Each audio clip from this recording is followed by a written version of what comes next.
special guest, ALL22 Films, will be joining today talking about Drew Petzing.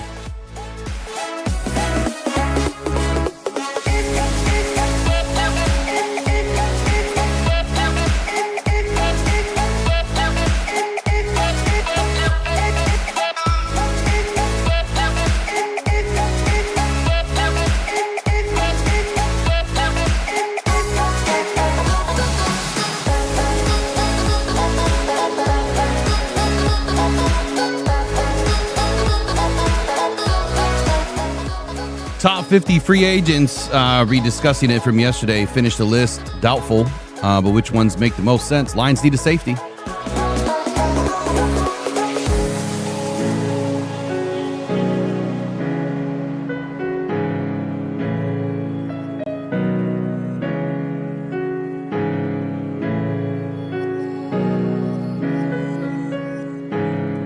Hottest topic of the day, Mike McDaniel signs with the Chargers, or is expected to sign with the Chargers.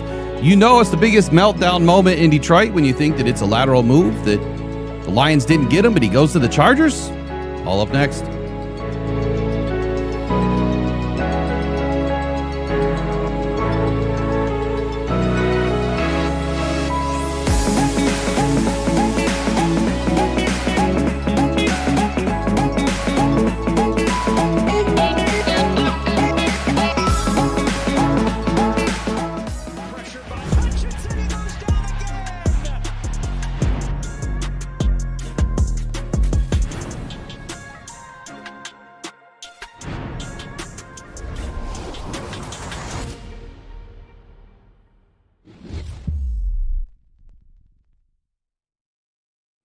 It's a rise and grind kind of morning. My words are not with me today.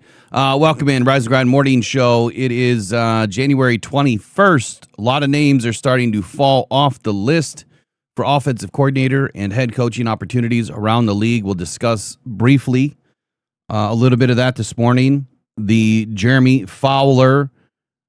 I'm sorry, it's BS. If you're reading it into it, I think a little bit too much of what Jeremy Fowler has stated. They'll discuss that. I'll give you my take on it.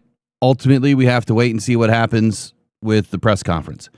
Edge, sacks, defense, free agency, trade deadline. What does it mean for the last four teams? Something I talk about often. And free agent moves, and then ALL22. We've got a lot to cover in 47 minutes. And then ALL22 will be joining us right around 9 a.m.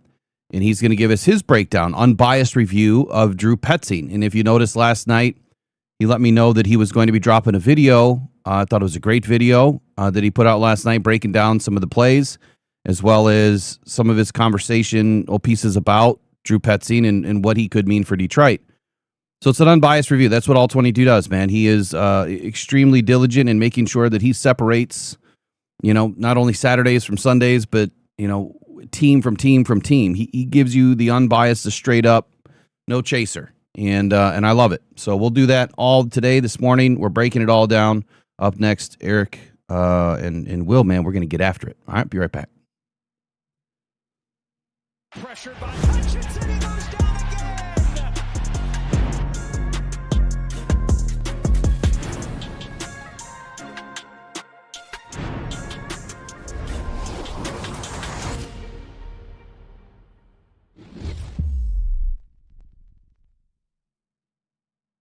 All right. Good morning, Eric. How are you this morning? I'm doing fantastic up here in Planet Hoth. How you doing down there? I'm doing all right, man. It's so freaking cold. Yeah, nothing but Michigan weather. It's fun. Not really. The studio's still frozen. Yeah. So, a lot happened around the league, man. Yeah. A lot happened within our own fan base. If I could get my mouth to work today. I want to rip the Band-Aid off is what I want to do. Go ahead. Yeah, people went absolutely nuts, insane on social media last night when a certain little tidbit of news that you're going to talk about here in a second came out, and people just lost their minds. the keyboard warriors, they came out from every nook and cranny and crevice that there is on the internet. And oh my God, people lost their minds. Okay, so let's start with what happened here. So on the 19th, Mike McDaniel and Ejiro Evero, what a name, Ejiro Evero, scheduled to meet with the Raiders down in Miami. So Mike has to go back home and visit with Tom Brady, who's down there for the championship game, taking a look at the number one quarterback entering the draft. The Raiders are expected to draft him. Mendoza, I believe, right? Fernando Mendoza. And they had their final meeting as to whether this was going to work. Their first really in person, but whether this was going to work or not with Mike McDaniel. In so many words, with Tom Brady meeting with him and the brain trust of the Raiders, it was not a fit. I expected Mike McDaniel to go out west. That's what I said yesterday. I said I expect him to either go sign with the Raiders or it'll be somewhere out west. Whether it's an offensive coordinator position or not didn't matter to me. It's not like Mike McDaniel has ever beaten the Lions. And I don't know, we kind of thrashed that team last year during during training camp. I mean, we killed the Dolphins. So I don't know why you'd want to bring Mike McDaniel in when I hear across social media, everyone saying, why would you bring in Drew Petzing, a bottom 10 feeder in the NFL for offensive performance? Hello? What did Mike McDaniel do last year? Where was Mike McDaniel? Where were the Dolphins? Were they bottom feeders? Pretty sure they were. So reports come out that Mike McDaniel's not a fit for the Raiders. But it's not just the Raiders. He's not a fit for the Lions. And let me I gotta break open some stats here. There was a piece that came out, a couple of reporters talking about the Lions fit with Mike McDaniel and how it was reported out of Allen Park, if you will, that they didn't see Mike McDaniel as a fit. This is not a surprise to me. Why? 2 weeks ago, I told everyone, not happening, not a fit. Not happening, not a fit. This could have been part of the culture in Allen Park that Mike McDaniel doesn't fit. I thought schematically, yeah, there could be some things there. He's unique in what he does. He dials up some unique plays. I know a lot of people wanted Mike McDaniel because they think he's just some offensive guru. Here's my first question. Let me try to pull up points here. My first question is, if everyone was so worried about Drew Petzing and having a bottom feeder come into the Lions, bottom feeder as far as offense, Miami was ranked 25th this year in points per game. 20.4 points per game. 25th. The Arizona Cardinals, 22. They still sucked, but they were better. So how can people make this argument that we needed Mike McDaniel? He's some guru. We can't have some bottom feeder in Drew Petzing because he was a bottom 10 offense. But then you want McDaniel, who's a bottom feeder himself? Eric, make it make sense. Yeah, it doesn't. When they first announced that the Lions were going to go after McDaniels, I was kind of on the fence either way because he's coming from the Dolphins and he didn't do so hot with the Dolphins. So to me, that one never made the most sense. I was more of wanting someone that was an offensive coordinator or a quarterback's coach or a passing game coordinator from some other team. Let's bring someone up kind of the way we did Ben Johnson again, versus an OC. So I was more out on someone that already had a chance and was more in on bringing someone in to give them a chance, more like the David Blau type of hire. That was my mindset, was that in the beginning. And then once I saw who the candidates were that they were bringing in, that was when I kind of fell in love with Zach Robinson, watching the things that he did with Bijan Robinson. And that was why I thought he would be a fit here in Detroit. So Mike McDaniel, he was hired in 2022 to take over the Dolphins. And in 2022, the Dolphins went 9-8. In 2023, you expect to have a little bit of a bounce back in your second season. I think that we can all agree, if you look at the Lions' trajectory, you're going to get markedly better in the second year. And by the third year, you should be a lot better. By the fourth year, you shouldn't fall apart. And by the fifth year, well, all bets are off depending on what happens to your team. Well, the Dolphins win 11-6. Now, the Patriots are a mess. The Jets were a mess. If you look at the schedule that they played that season in 2023, was not a top tier schedule at all. They might have had a second place schedule. Actually, hold on. They had a second place schedule of the AFC East, but those teams were not second place teams. They ended up being bottom feeders themselves. You jump to 2024 and they drop all the way back to 8-9. Still second place in the AFC East because the AFC East sucks outside of the Bills. Okay. And then you go to 2025, his fourth season, and they regress again to 7-10. But now the Patriots take a major jump in one season with all new coaching staff. Some of the coaches that we shouldn't have lost here in Detroit. And all new players. And a lot of new players, yes, including a new quarterback from last year. But you're bringing in some pretty smart individuals. Like Terrell Williams, in my opinion, is still going to be the biggest loss that we ever had. Yeah. But they made him a DC. Made him a DC, and he's doing a fantastic job and fighting through cancer at the same time, man. Like that's just crazy to me that he's pulling it all together like that. So if you're looking at trajectory, if you're looking at how would a previous head coach fit in Detroit? Are they really an offensive mastermind? The answer is no. In his cocky, arrogant, weird persona that he puts out there, it's not a fit.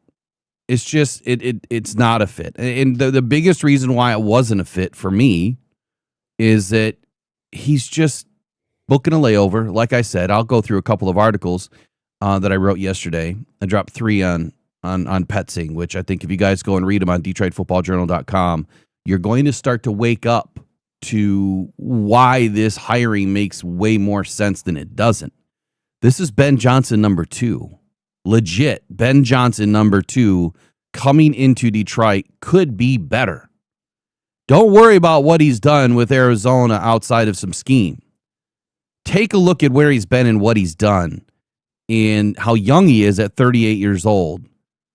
This is Ben Johnson number 2. Could be better. I'll put whatever I need to put down on that. You heard it here first. So Mike McDaniel wasn't a fit. It comes out of Detroit that the reason why the Lions did not choose Mike McDaniel, let me just go through this. Quote, of coordinator jobs that Mike McDaniel has interviewed for, the Lions gig was the least likely to materialize. Campbell liked McDaniel a lot, but the Lions didn't view it as quite the right fit for them. As for other OC vacancies, Mike is very much in play. Ball is in his court. Now, why is it that you think, just take a wild guess, why wouldn't he be a fit in Detroit? If Dan Campbell liked him a lot, great. Brad probably didn't. Sheila probably didn't. Chris Spielman probably didn't. Disner, if he's still around, probably didn't. Rod Wood probably didn't. And the other bigger thing that goes with this is the fact that he was a 1-year rental. And if you're trying to build continuity, cohesion, get at least a couple of seasons out of this guy, you can't go with someone that wants a head coaching gig. And then here's the biggest shoe to drop on this for me. He probably wanted to call plays, right? We're going to touch back on that in just a moment. Here's the next quote. You just got to be able to know that they're somebody that's going to be able to dot every I, cross every T, and make sure that nothing is compromised from a detail standpoint, from a standard standpoint, from the start of the game planning period all the way to the end of the week. We are just looking for that type of person, Brad Holmes. I do think a lot of it is just you got to get in front of them, hear them out, spend some time with them, and kind of hear their ideas, hear their philosophy, do a lot of vetting, as much vetting as you can, and just make the decision. I think when you go through the process of getting in front of them, when you know, Brad Holmes. Well, break those two statements down. Brad Holmes clearly doesn't feel that he's going to dot all I's and cross all T's from the beginning of the week to the end of the week. And he didn't feel it. He didn't feel all bubbly inside about Mike McDaniel. And if you don't feel it, you don't feel it. You have to have a connection right away with these people, because if you don't, it's going to be like oil and water on the sideline all season. And I think that we just went through that. Even though he was up in the box, it was still a problem. It wasn't a fit, Detroit. Get over it. But here's what I'm going to tell everyone that is melting down about all this. One, you got a lot of actors out there pushing for clicks. Can't believe a damn thing they say. Two, when the Lions start winning this season, those same idiots that are jumping off the bandwagon, that are trashing the Lions, trashing Petzing, are going to be rooting for the Lions. How can you do that? How can you be so bipolar with it? I don't get it. I really don't. So don't root for the Lions this year. Find a different team. If you can't figure out the real reason why Petzing is here, then you haven't done enough research to figure out what he is all about. Eric, I know that you still don't buy into all of this just yet because you need to hear the press conference, but understanding what happened with McDaniel, which that's a fair statement, right? You just need to hear more. You need to do exactly what they said. Get in front of them, hear their philosophy, right? Do the vetting, but you have to hear their ideas. That's exactly what you're trying to do. I respect the hell out of that. You're going to reserve yourself until you hear what you need to hear, and then you have to see it on the field. Yeah. I'm cut from the same cloth. I just did the research, so I'm halfway there already. You know what I mean? Like I feel good about it. How can I judge someone when I haven't even heard them speak? Yeah, it's tough, right? Because no matter what they do on the field, if they come out and talk like John Morton, I'm going to have one opinion. And if he comes out and talks like Scotty Montgomery, I'm going to have another opinion. He's going to be more of the Scotty Montgomery, I can assure you that. Okay. So even if it's somewhere in between, it's all about inflection, how you control a room, how you talk to people, how you handle certain situations. Is he going to flip his lid and lose his cool every time a running back takes the wrong route? I don't know. So I hope he does. I hope he does. But I want to see how he handles pressure situations. And maybe I need to go watch some Arizona Cardinals tape on a game when they got their butts kicked. Watch the ALL22 film. If you didn't see it last night, just watch it. He did a couple of breakdowns, a couple of film pieces. He'll talk about it today. Well, I can't watch stuff on Tuesday nights because that's Curse of Oak Island Day. So there's no way. Oh, that show is still on?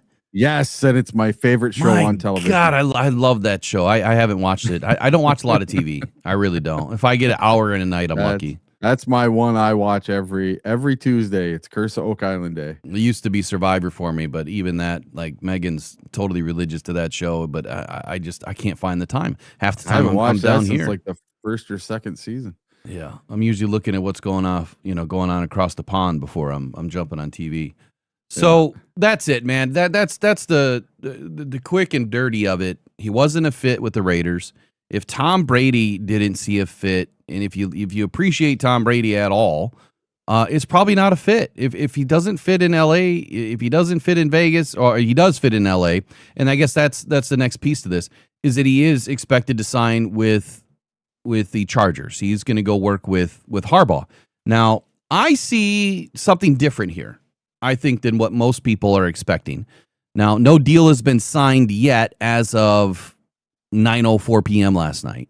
But when it was reported that McDaniel is expected to be the offensive coordinator. But here's what I'm thinking. I think that he sees a window of opportunity.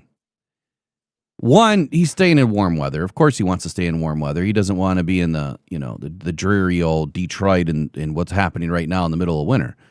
He wants to make sure his tan is all up to par, right? Just kidding, but maybe that's a real situation. I don't know. The point is, I think that Harbaugh could be on the hot seat over the next couple of seasons. If they can't find a way to get in the playoffs, stay in the playoffs, and win some meaningful games, he's on the hot seat.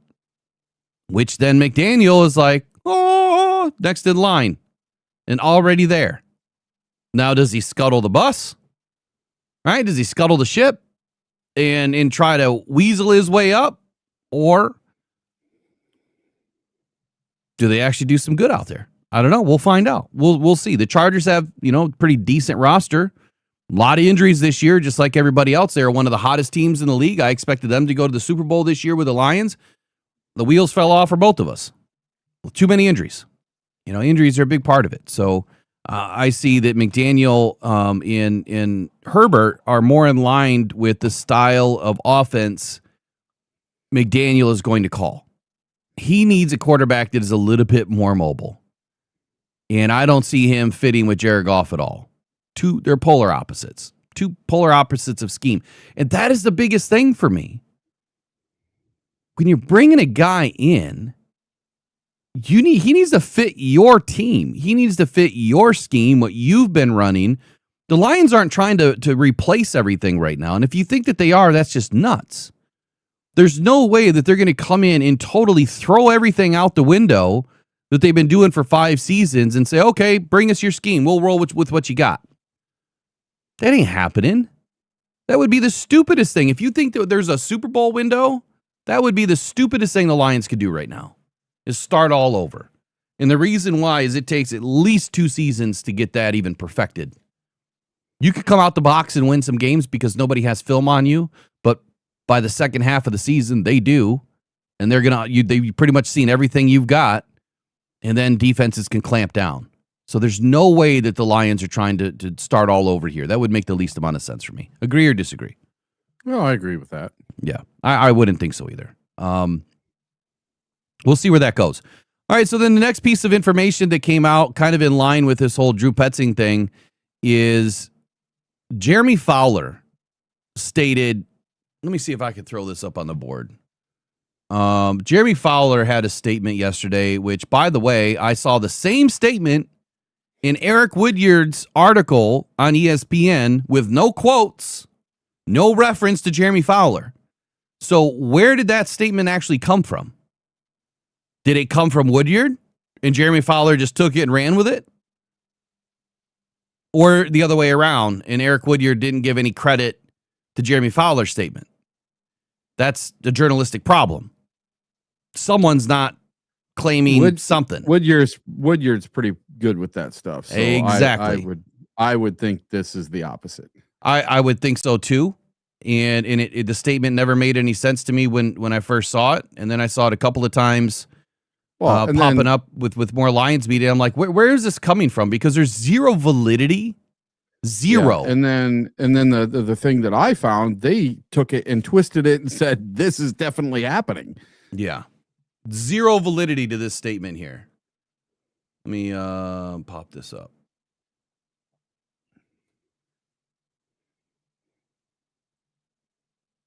Okay, so the statement is, Jeremy Fowler, this is on the 19th.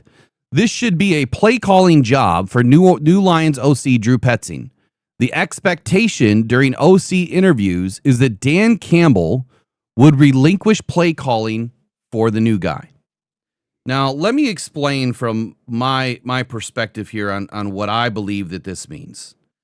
I'm not saying that someone's lying here. I'm not saying that that it wouldn't be possible that Dan Campbell wouldn't relinquish play calling duties. I'm not saying that at all. What I'm saying is typically that type of information is going to be shared by the head coach, Dan Campbell. And if you don't see any sort of acknowledgement from Dan Campbell, quotes from Dan Campbell, right, a direct comment from Dan Campbell or Drew Petzing during the press conference, that's what we have to wait for. We have to wait for the press conference in hopes that one of the media members, this has got to be a given, foregone conclusion, are going to ask, are you calling plays? Now, he might give us the PC answer and say, we'll see. As of right now, we're just trying to put a team together. Who knows what he's going to say? Or we're trying to put an offense together. But I saw the same exact set of words in Eric Woodyard's article, where he stated, he was talking about the role in Detroit for Petzing as an organization was in search of an experienced candidate during a thorough coaching search. The expectation during the interviews was the Lions head coach, Dan Campbell, would relinquish play calling to whomever was hired. So very similar set of statement, right, to what Jeremy Fowler is saying. What I see is legalese here. The expectation. It's expected. It's not known. It's not a fact. It's expected that he would relinquish play calling for the new guy. I don't see anything in here that's definitive. I'm just going to have to state when Dan Campbell and or Drew Petzing takes the mic and does the press conference, if they tell us at that point, then believe it. But until we know, we don't know what we don't know. And furthermore, I'll kick this back to Mike McDaniel. You know why this probably wasn't the biggest fit? Is if Dan Campbell wants to retain play calling duties, Mike McDaniel probably wants to call plays. More than likely, he doesn't want to just be a shadow on the sideline. I think his ego's too high for that. He doesn't want to be a game planner. He doesn't want to go from a head coach to a back seat and then a further back seat. He doesn't want to be sitting in the third row. He wants to call plays. Dan Campbell probably found someone that will trust in Dan Campbell, trust in the organization, has figured out that maybe I don't need to call plays to be successful, that I can be a liaison to the head coach who wants to call plays and be a great game planner. And that takes all the risk out of Drew Petzing's job. You know, he doesn't have to worry about calling plays. We'll see where it goes. Personally, I don't want Dan Campbell calling plays. Eric, what do you think? I don't know. This is all unknown. And I've been, while you were talking, trying to search just to find out when Drew Petzing is going to have his introductory press conference. It's very strange that it's been 2 days and nothing. It's usually 24 to 72 hours or 48 to 72 hours past the hire that you'll see something. Yeah, but he got hired on Monday. Yeah, and so it's Wednesday. I mean, I would say if it pops up today, I wouldn't be surprised. If it pops up tomorrow, I wouldn't be surprised. Maybe there's some logistics right now. They haven't even announced it, or when it could be.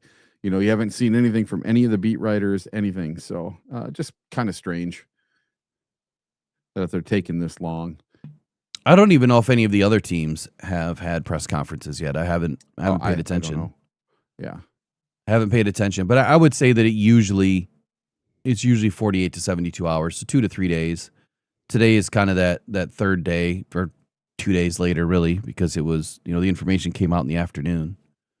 But anyway, that's Mike McDaniel. That's the Jeremy Fowler take. Drew Petzing, we're going to be discussing more of that with ALL22 coming up here at 9:05. Next, I want to segue to playoff teams currently in the hunt right now, going into championship weekend. What did they do in the free agency period and at the trade deadline? This has been a hot topic for Detroit Lions fans, that Brad Holmes isn't doing enough.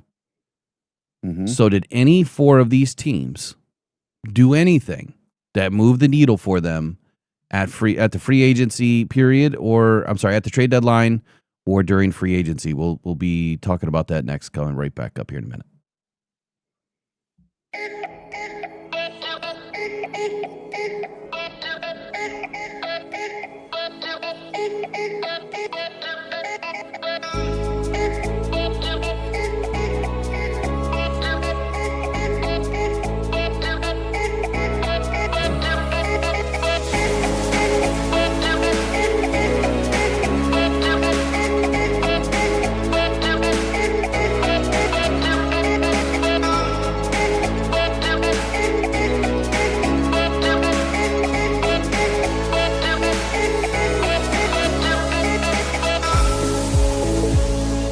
All 22 coming up at 9:05 a.m. Right now, we're going to get into championship weekend teams. Who did what? And the free agency period and trade deadline. Eric, were you able to find anything this morning that is even valuable? It's all popping up. It just wants to show me all 32 teams, not the 4 teams I'm asking for. All right, here's what I got. As far as sack totals, okay, that was an easy one. Yeah. So sack totals, pretty simple. Right now the Rams are 7th in the league, the Hawks are 8th, the Pats are 26th, the Broncos are 1st. Now the Broncos were also 1st last season, and they got bounced pretty early. The Rams being 7th, the Hawks being 8th, and the Broncos being 1st. So if defense wins championships, which, by the way, I can't remember who said this the other day. I should have recorded it. Might have been Colin Cowherd. And in fact, I think it was Colin Cowherd, who finally admitted that today's NFL is more offensive driven, less defense wins championships.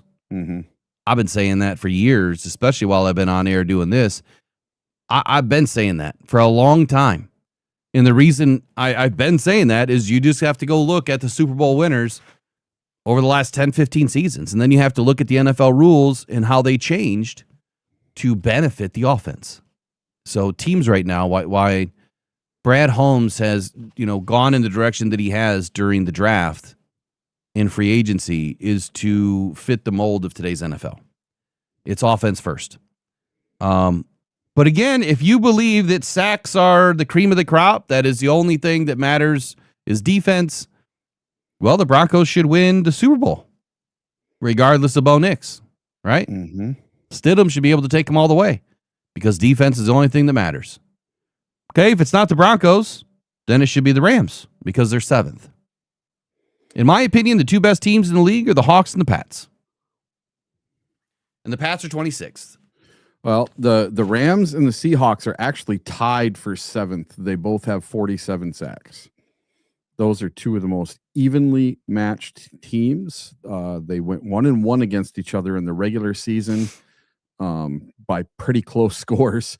They are very, very evenly matched teams. I was listening to Matt Stafford talk on Sirius XM radio last night for a little while, and he was talking about this upcoming game, and the host was asking a bunch of stuff, and he said, that in the last game they played in Seattle, Seattle won the game to become the number 1 seed in the NFL and to win the NFC West. And the Los Angeles Rams at one time in that game had a 16-point lead, and Sam Darnold brought them back to win that game. And he talked about how even these teams are. The Rams and the Seahawks are very, very, very similar and very evenly matched.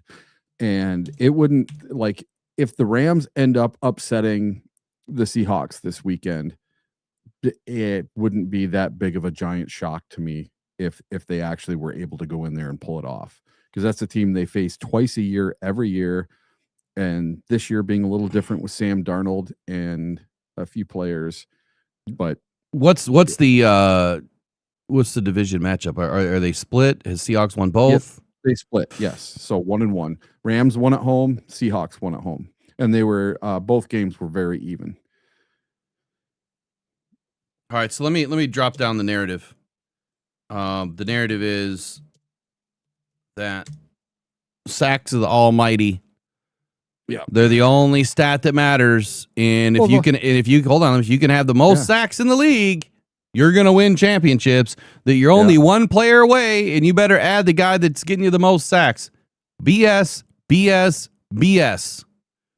Here's what I'm gonna roll with. Let's just start with free agency moves and trade deadline moves. These are kind of combined, and I will retain my right to change my answer later because this is just based on a very quick search this morning. The Rams, they brought in Devontae Adams, Poona Ford, defensive tackle, Coleman Shelton, center, and Akello Witherspoon, cornerback. They didn't bring any defensive players in that are running off the edge. Poona Ford stats, He's been a force. Poona Ford has, you ready for this? I need a drum roll. I don't think I have a drum roll. There we go. 2 sacks. 2 sacks for Poona Ford. 2 sacks. Devontae Adams, he's been kind of in and out of the alignment or in and out of the lineup all season based on, his injuries and whatnot. But he's been a big reason as to why the Rams have been playing better this season. The rest of the players, Coleman Shelton and Akella Witherspoon, don't move the needle for me. Notable trades, Roger McCreary acquired via trade from the Tennessee Titans to strengthen the cornerback room. Losses, they lost Cooper Kupp, who left for Seattle. He left for Seattle. So nothing really big going on there to tell me is the reason why the Rams are doing anything spectacular.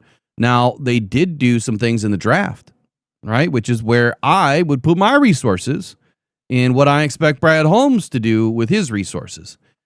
Is draft well. When you draft guys like Jared Verse and the other pieces of this defensive line, come on, screen move. That is how you win games later in the season. How about the Patriots? What did the Patriots do this year? Well, not only did they bring in an entire new coaching staff, but they brought in Stephon Diggs, Carlton Davis. A lot of people said that Carlton Davis was trash, doesn't belong in Detroit. 2 interceptions. In the last game, right? Game. In the last divisional game. Right. Sealed it clearly for the Patriots. They brought in Robert Spillane, linebacker, and Jacoby Brissett, quarterback. And Harold Landry, outside linebacker. So not really any defensive ends that they brought in. Now the Patriots. And speaking of Carlton Davis, I know he's getting up there on the older side for a cornerback, but man, we missed him this year in Detroit. Yeah, we definitely did. Reed did not play as well as Carlton did. Harold Landry was a guy that I really wanted the Lions to go after. I thought that he would have fit nicely. Clearly, he fits even better in New England. Hold on. New England runs that 3-4 scheme. It's more of a flex scheme. So he fits way better inside that as a linebacker on the outside, and he will creep up to the offense creep up to the line. 8.5 sacks for Landry. That's a damn good season for an outside linebacker. That's a damn good season. The other guy that they brought in, Robert Spillane.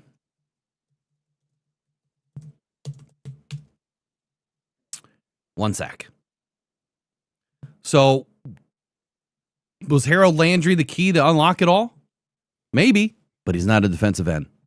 The sacks, definitely helpful. They also brought in, they also lost or traded Keon White, defensive end. They traded a defensive end to the 49ers. And Joe Milton, they traded to the Cowboys for a late compensatory pick. Traded to the Dallas Cowboys for a compensatory pick. So they lost the defensive end. They brought in a linebacker or 2. And between the 2, they have 9.5 sacks. But nothing really popping as far as defensive ends. Seattle Seahawks, what did they do? Key free agency additions, Cooper Kupp, Sam Darnold, DeMarcus Lawrence, Marquez Valdez-Scantling, DK Metcalf, they shipped out. And Geno Smith, they traded away. All right. They got rid of Geno Smith? Lawrence. Yeah, Geno Smith went to the Raiders. Well, that's right. So they shipped out they brought in DeMarcus Lawrence. Now, DeMarcus Lawrence, 6 sacks on the season. As a defensive end, I think a lot of Lions are saying that's not good enough. Right? AQM had 11 this year, and that wasn't even good enough for you. You had 2 defensive ends finish in the top 10, that wasn't good enough for you. It's never good enough. It's never, ever, ever good enough. But here you have the last 4 teams in the league going into championship weekend. And these guys with 6 sacks are making all the difference in the world. These guys with 8.5 sacks are making all the difference in the world. And it's not because their sack numbers are out of this world. It's because they fit the scheme, they fit the defense, they're playing complete football with the guys to the right, to the left, and behind them. That's what they're doing. They're playing unselfish ball. If you watch them on film, that's all I see is unselfish ball. Last team, Denver Broncos, number 1 in sacks the last couple of seasons. They definitely run that 3-4 scheme. So more outside linebacker play. They brought in John Franklin Myers. John Franklin Myers. He has 7.5 sacks this season, as reported by ESPN. 7.5 sacks. I want to look at something real quick. I should have done this with the other guys. Where's the postseason stats? Oh, come on. Postseason. Here we go. No sacks in the postseason. So that hasn't done anything for him. Didn't help him win a 33-30 game. He had nothing, actually. He had no tackles, no sacks. Did he even play? I don't even know that he played. But he has nothing. Blank. Blank for stats. They also brought in tight end Evan Ingram, linebacker Dre Greenlaw, and defensive tackle Malcolm Roach. How about Dre Greenlaw? Didn't he come off of a major Achilles or ACL tear? Yeah, he did. Yeah. Yeah. When he was in the Super Bowl, he jumped up and then... Yep, off the sideline. Pop. Yep. All right. We're not even getting to free agents until we do it later on. We burned up an hour already. 1 sack for Greenlaw this season. And Malcolm Roach. I'm interested in Malcolm Roach. I got to get to one free agent, though, before bring him in. 4 sacks for Malcolm Roach. Interior defensive tackle is obviously making his presence known. Let's see what he's done in the postseason. And we're talking about this because we're going to be entering free agency here in just a couple of months. And the talk of the town is going to be Lions have to go after an edge. Lions have to get more sacks. And I can't tell you that that's the answer because so far throughout the last 4 or 5 seasons, it hasn't been the answer. It hasn't been the answer in the Super Bowl. If anything, the interior defensive tackle play last year with the Eagles was the reason why they won. Postseason right now, he has 1.5 sacks. So interior defensive tackle, Malcolm Roach, for the Denver Broncos, has had the biggest impact on the postseason for a game right now, entering championship weekend. That's your answer. It's not exterior play, it's interior play, and I do expect the Lions to do something again this season with an interior defensive tackle. Anything you want to add to that before we move on? So looking at this list of sacks per team, the Detroit Lions rank 4th in sacks in the NFL. Well, guess what? The Detroit Lions were sitting at home during the playoffs. The Cleveland Browns, they were number 3 in sacks. They were sitting at home during the playoffs. Number 2 in sacks, the Atlanta Falcons, they were sitting at home during the playoffs. So the 2nd, 3rd, and 4th teams and the 5th, the Minnesota Vikings, were all 4 teams in the top 5. We're all sitting at home, top 5 in sacks. So the sacks, that's not the biggest issue. You know, let's see. And then in 2024, the biggest issue is playing complementary football and having guys on the field, right? Yeah, and then that's the biggest issue for us. In 2024, you know, who had the most sacks? The Los Angeles Chargers. Did they win the Super Bowl? No. Did they win a playoff game? No. Now, Philadelphia Eagles were number 2, and they won the Super Bowl. Back to 2023, the year that the Lions went to the NFC Championship game. The Baltimore Ravens were number 1 in sacks that year. And then you had the Kansas City Chiefs and San Francisco 49ers. And that's the 2 teams that made the Super Bowl. But the Lions did make the NFC Championship game. But in sacks, the Lions were 23rd. 23rd in sacks, but yet they made the NFC Championship game. Make that make sense for all these fans that think we need a defensive edge to pair along with Hutch. Well, it's not that we don't need an edge, but yeah, what we're talking about is that the biggest driver to win a Super Bowl? And the answer is no. It's not. No, it's not. Is that the biggest driver to win football games? No. The answer is no. You look across the league, to your point, you look at the most successful teams right now in the sack department. They're at home, besides the Broncos. They're at home. ALL22 says he'll be up about 9:05, so we'll roll over to that here in about 10 minutes. Sure. Just waiting to see if he's joining by green screen. I don't want him swimming in water again. Or I mean, I tried to make a little scene for him. We'll see if it even works. I don't know. I got to work on that still. So here's what I want to roll to next. Let's get a couple of these free agents in before we go to the break with ALL22. So we were at number 6 on the list when we stopped. Yeah, and I do want to skip to one of them potentially. Okay. What's happening here? Why did it move? We can go all around this list if you want. I'm fine. Give me 1 second here. You just tell me what number you want to go to. All right. We can do a quick yes or no, or however you want to do it. Well, what I want to do is I want to get this back on the screen. Here we go. I'm probably gonna have to switch it again when we get him in. Yeah. My bad. I had all this figured out for a different segment, and we're not doing that segment, so.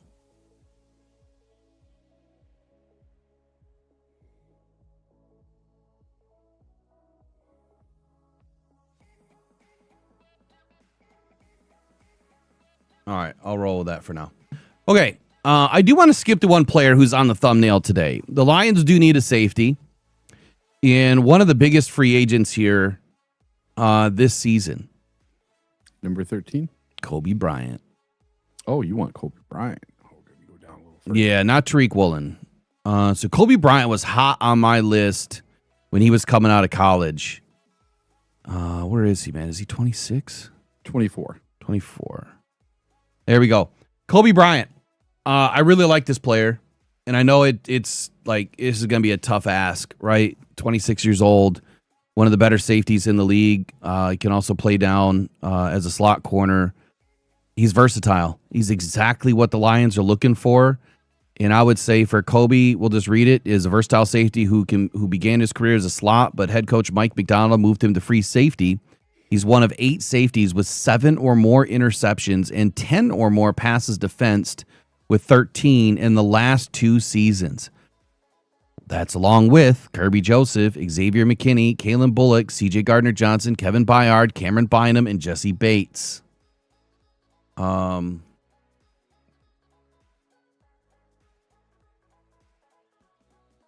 and it goes on to say that Bryant could likely fetch around $15 million a year in average salary on the open market. So with that, I did a video the other day where I was talking about the perfect trade that kind of fixes everything. If the Lions were to walk away from David Montgomery and making that trade, trying to bring in Antonio Johnson, who is going to also fetch that north of $20 million range as one of the hottest safeties in the league. Kobe Bryant, a little bit less expensive, potentially, a little older, but he is someone that fits this squad. And I'm interested to see where this goes, this free agency period, what the Lions are going to do with Kirby Joseph. I think that there's a lot more conversation to be had on this.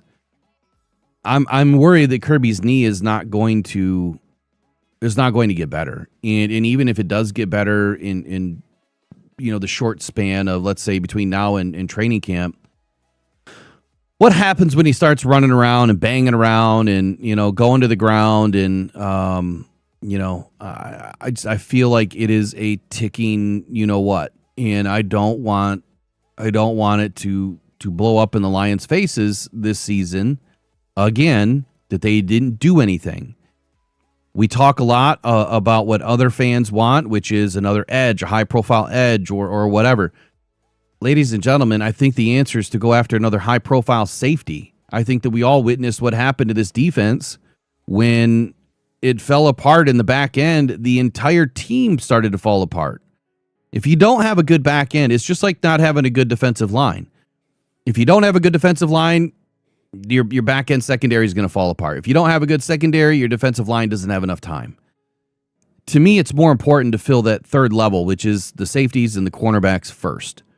You do that, it really doesn't matter who you get up front as long as they are competitive, have a good first step, couple of moves.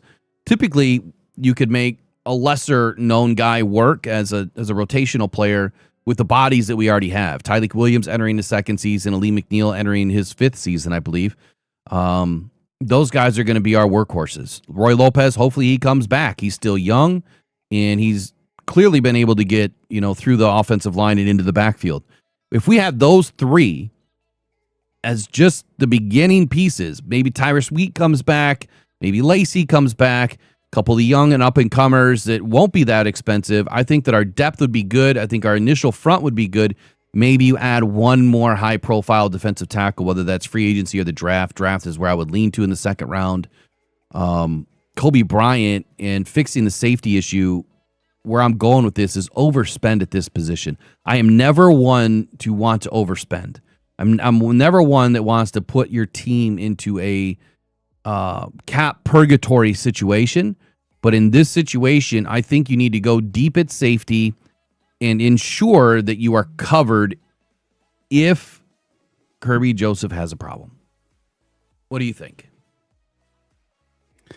I would not mind having a third safety because, for one, you're going to have Brian Branch coming off an injury.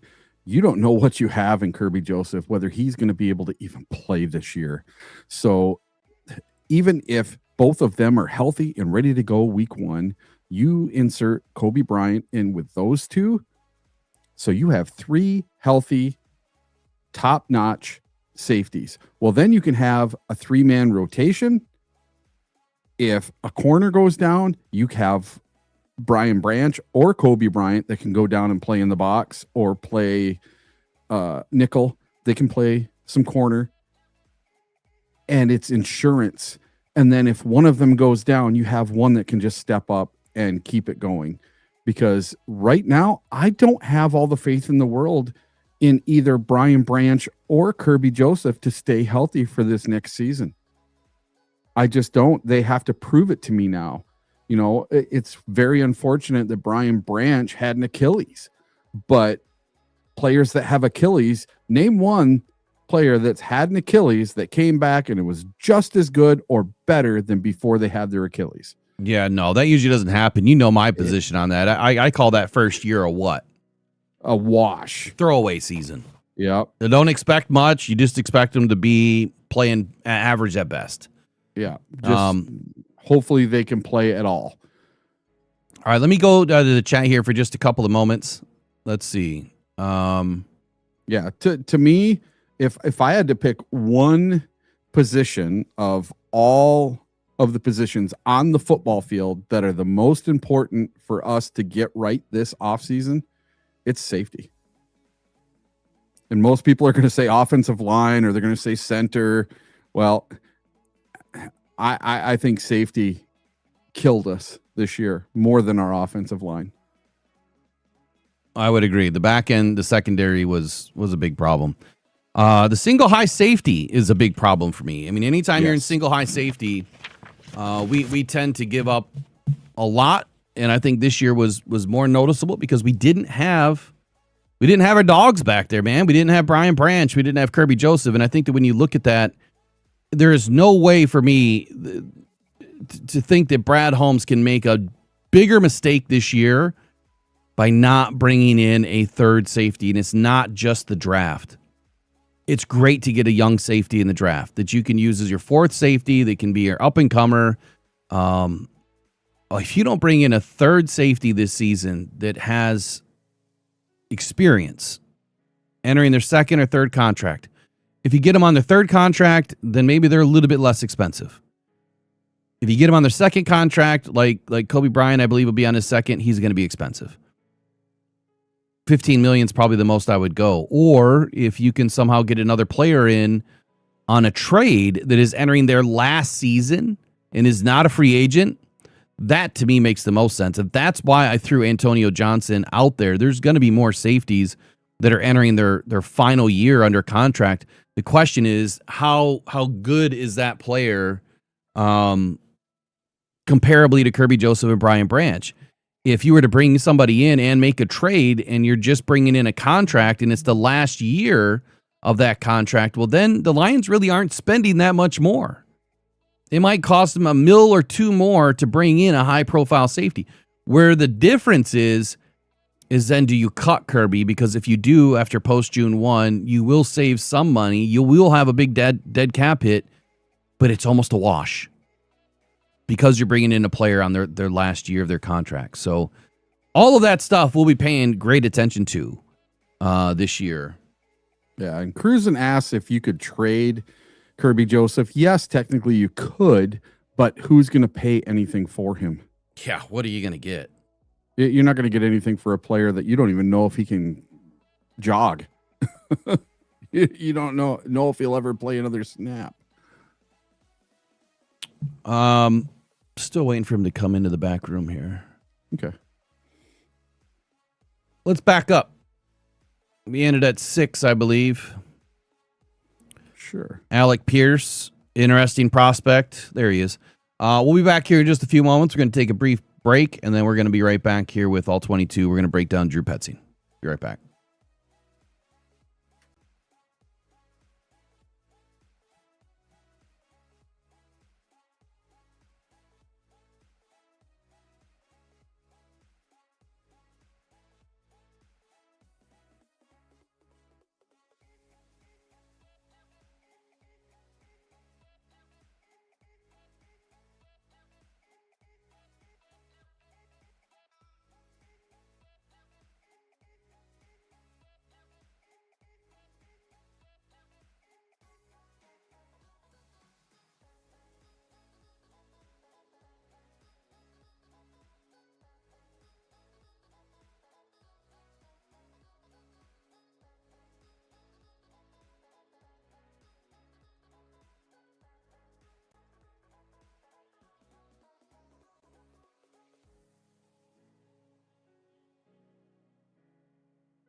All 22 coming up next here, talking about Drew Petzing. What does he mean for the Detroit Lions?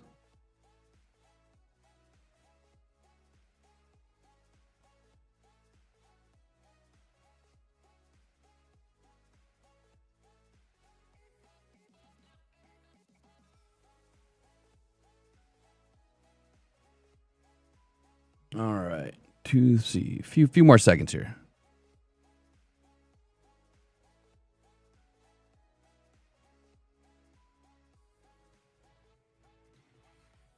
All right, you got audio there, Derek? Yeah, man. Can you guys hear me? Gotcha, man. Good morning. All right. Thanks for inviting me. Sorry I haven't been on in a while.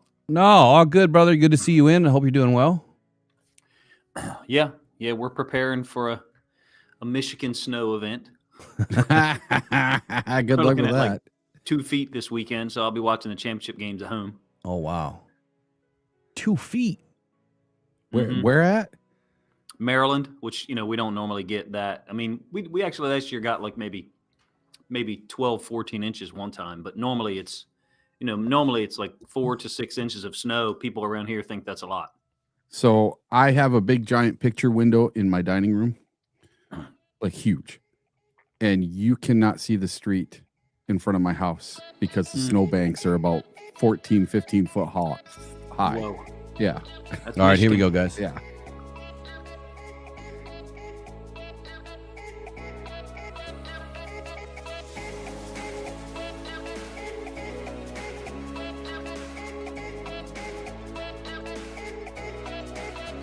pressure by Hutchinson. He goes down again.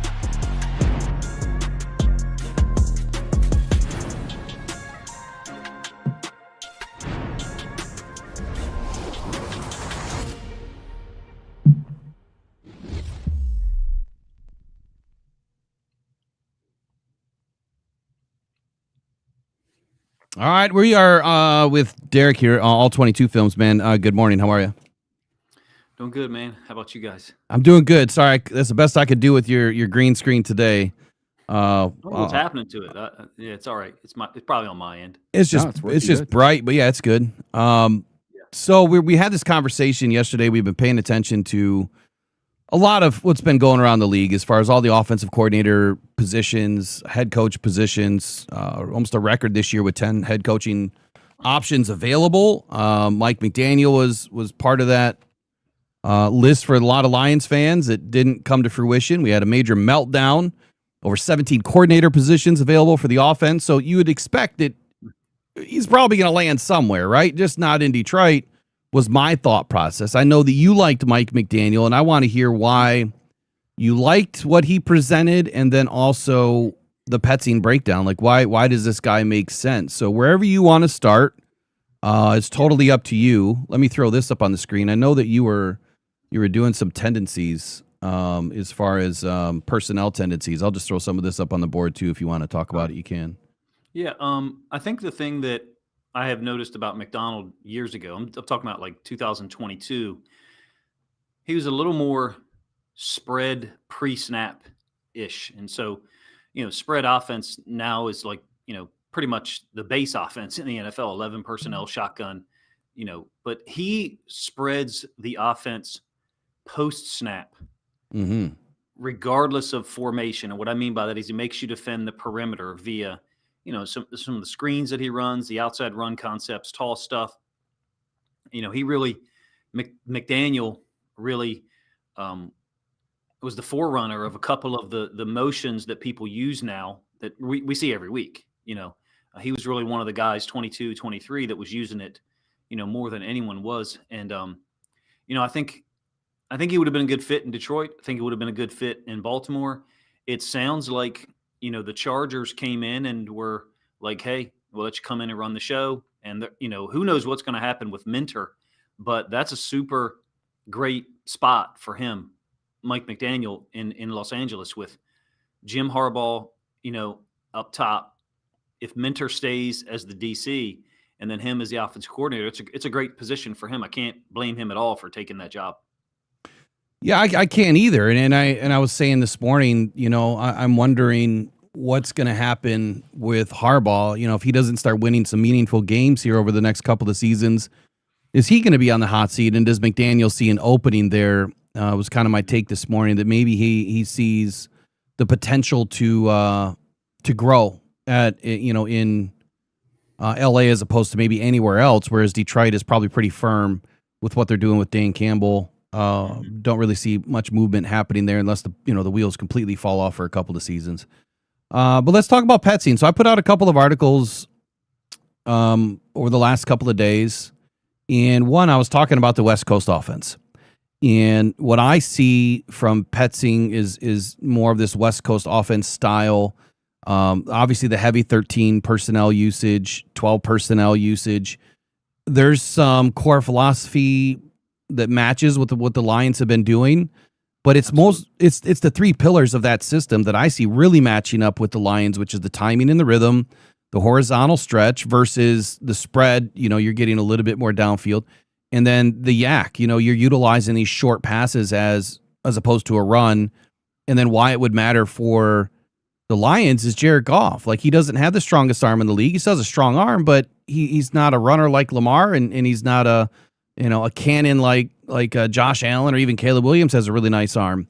But it's that elite processing, the reading, the defense, reading the defense and the timing and the accuracy as to why I feel like this is Ben Johnson number 2. Can you explain what you saw out of Drew Petzing in your workup last night and how this may or may not fit more like Ben Johnson in the early stages of 2023? Yeah, I mean, there are similarities. There's certainly similarities in a tendency or focus on getting the football into the boundary. There's a lot of people who don't focus on that when they analyze the NFL. It's just plays and players, matchups.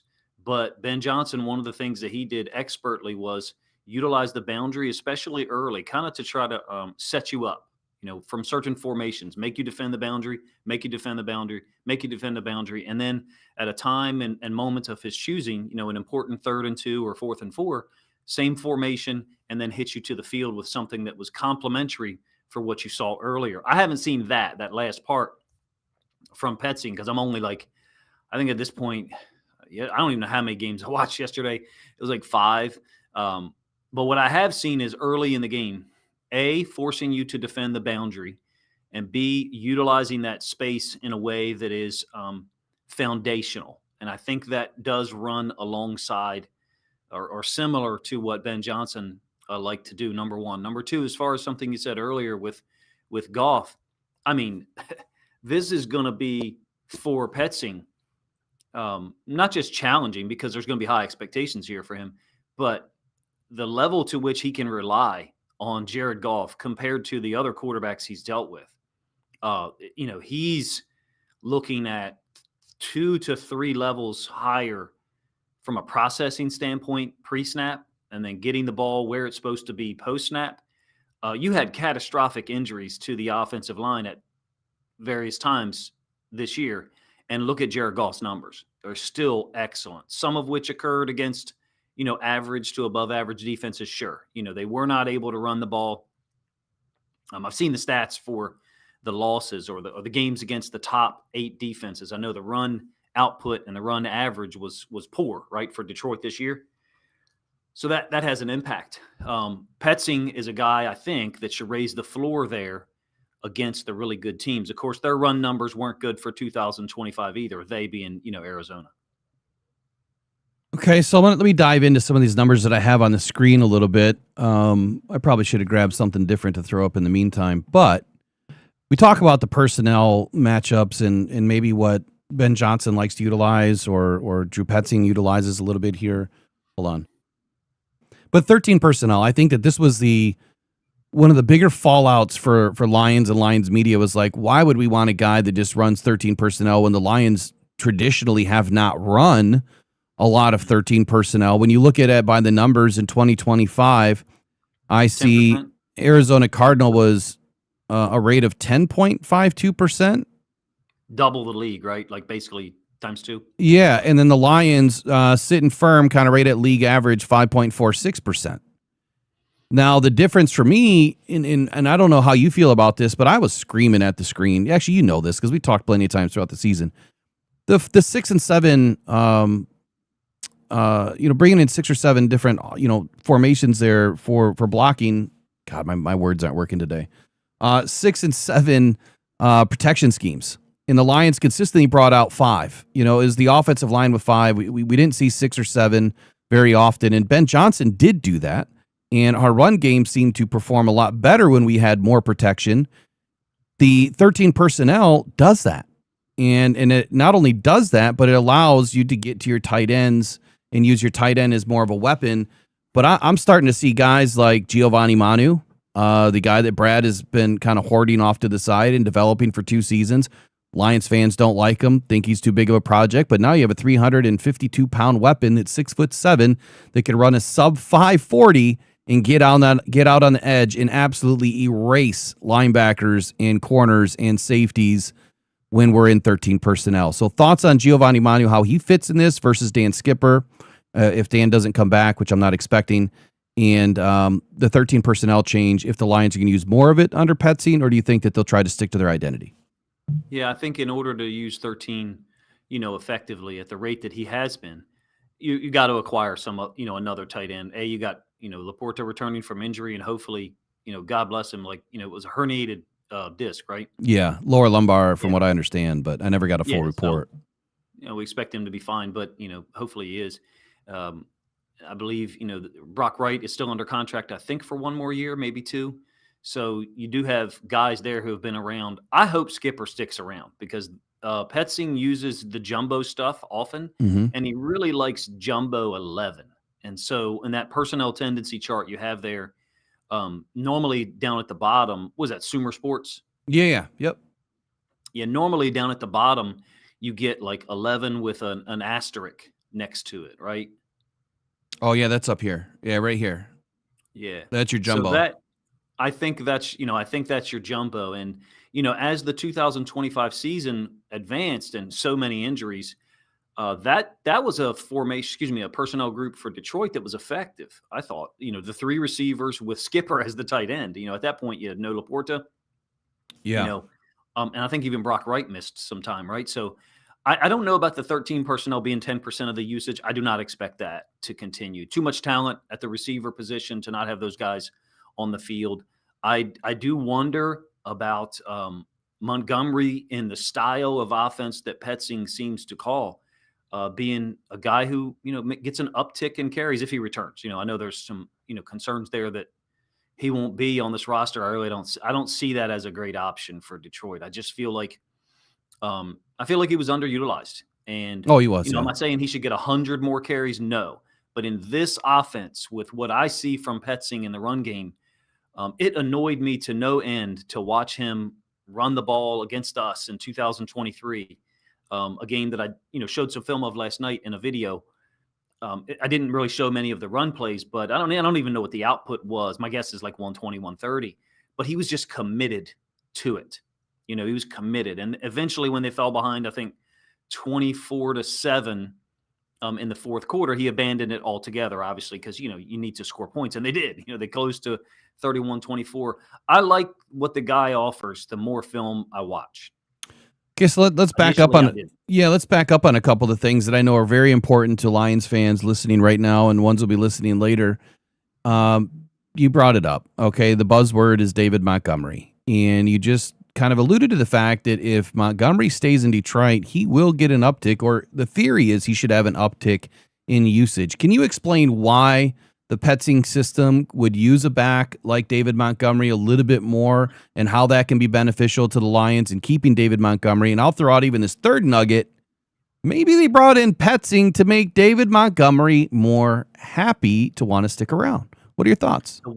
The wind back run concepts. See them often in his offense. And I'm not saying Jahmyr Gibbs can't do those things, because they do. They have. Ben Johnson, Morton, and Dane Campbell, they have called those concepts for Jahmyr Gibbs. But I just think Montgomery, because of his footwork, his agility, he's able to access, starting off the run concept in one direction, but the design of it is for him to wind it back. That's what I call a wind back. When it's designed, it's intentional, it's coached on this play. We want you to bring it back over here for whatever reason. And I see a lot of that in Petzing's offense. I did a couple of videos, one during the season. I think it was after the week 3 win over the Ravens.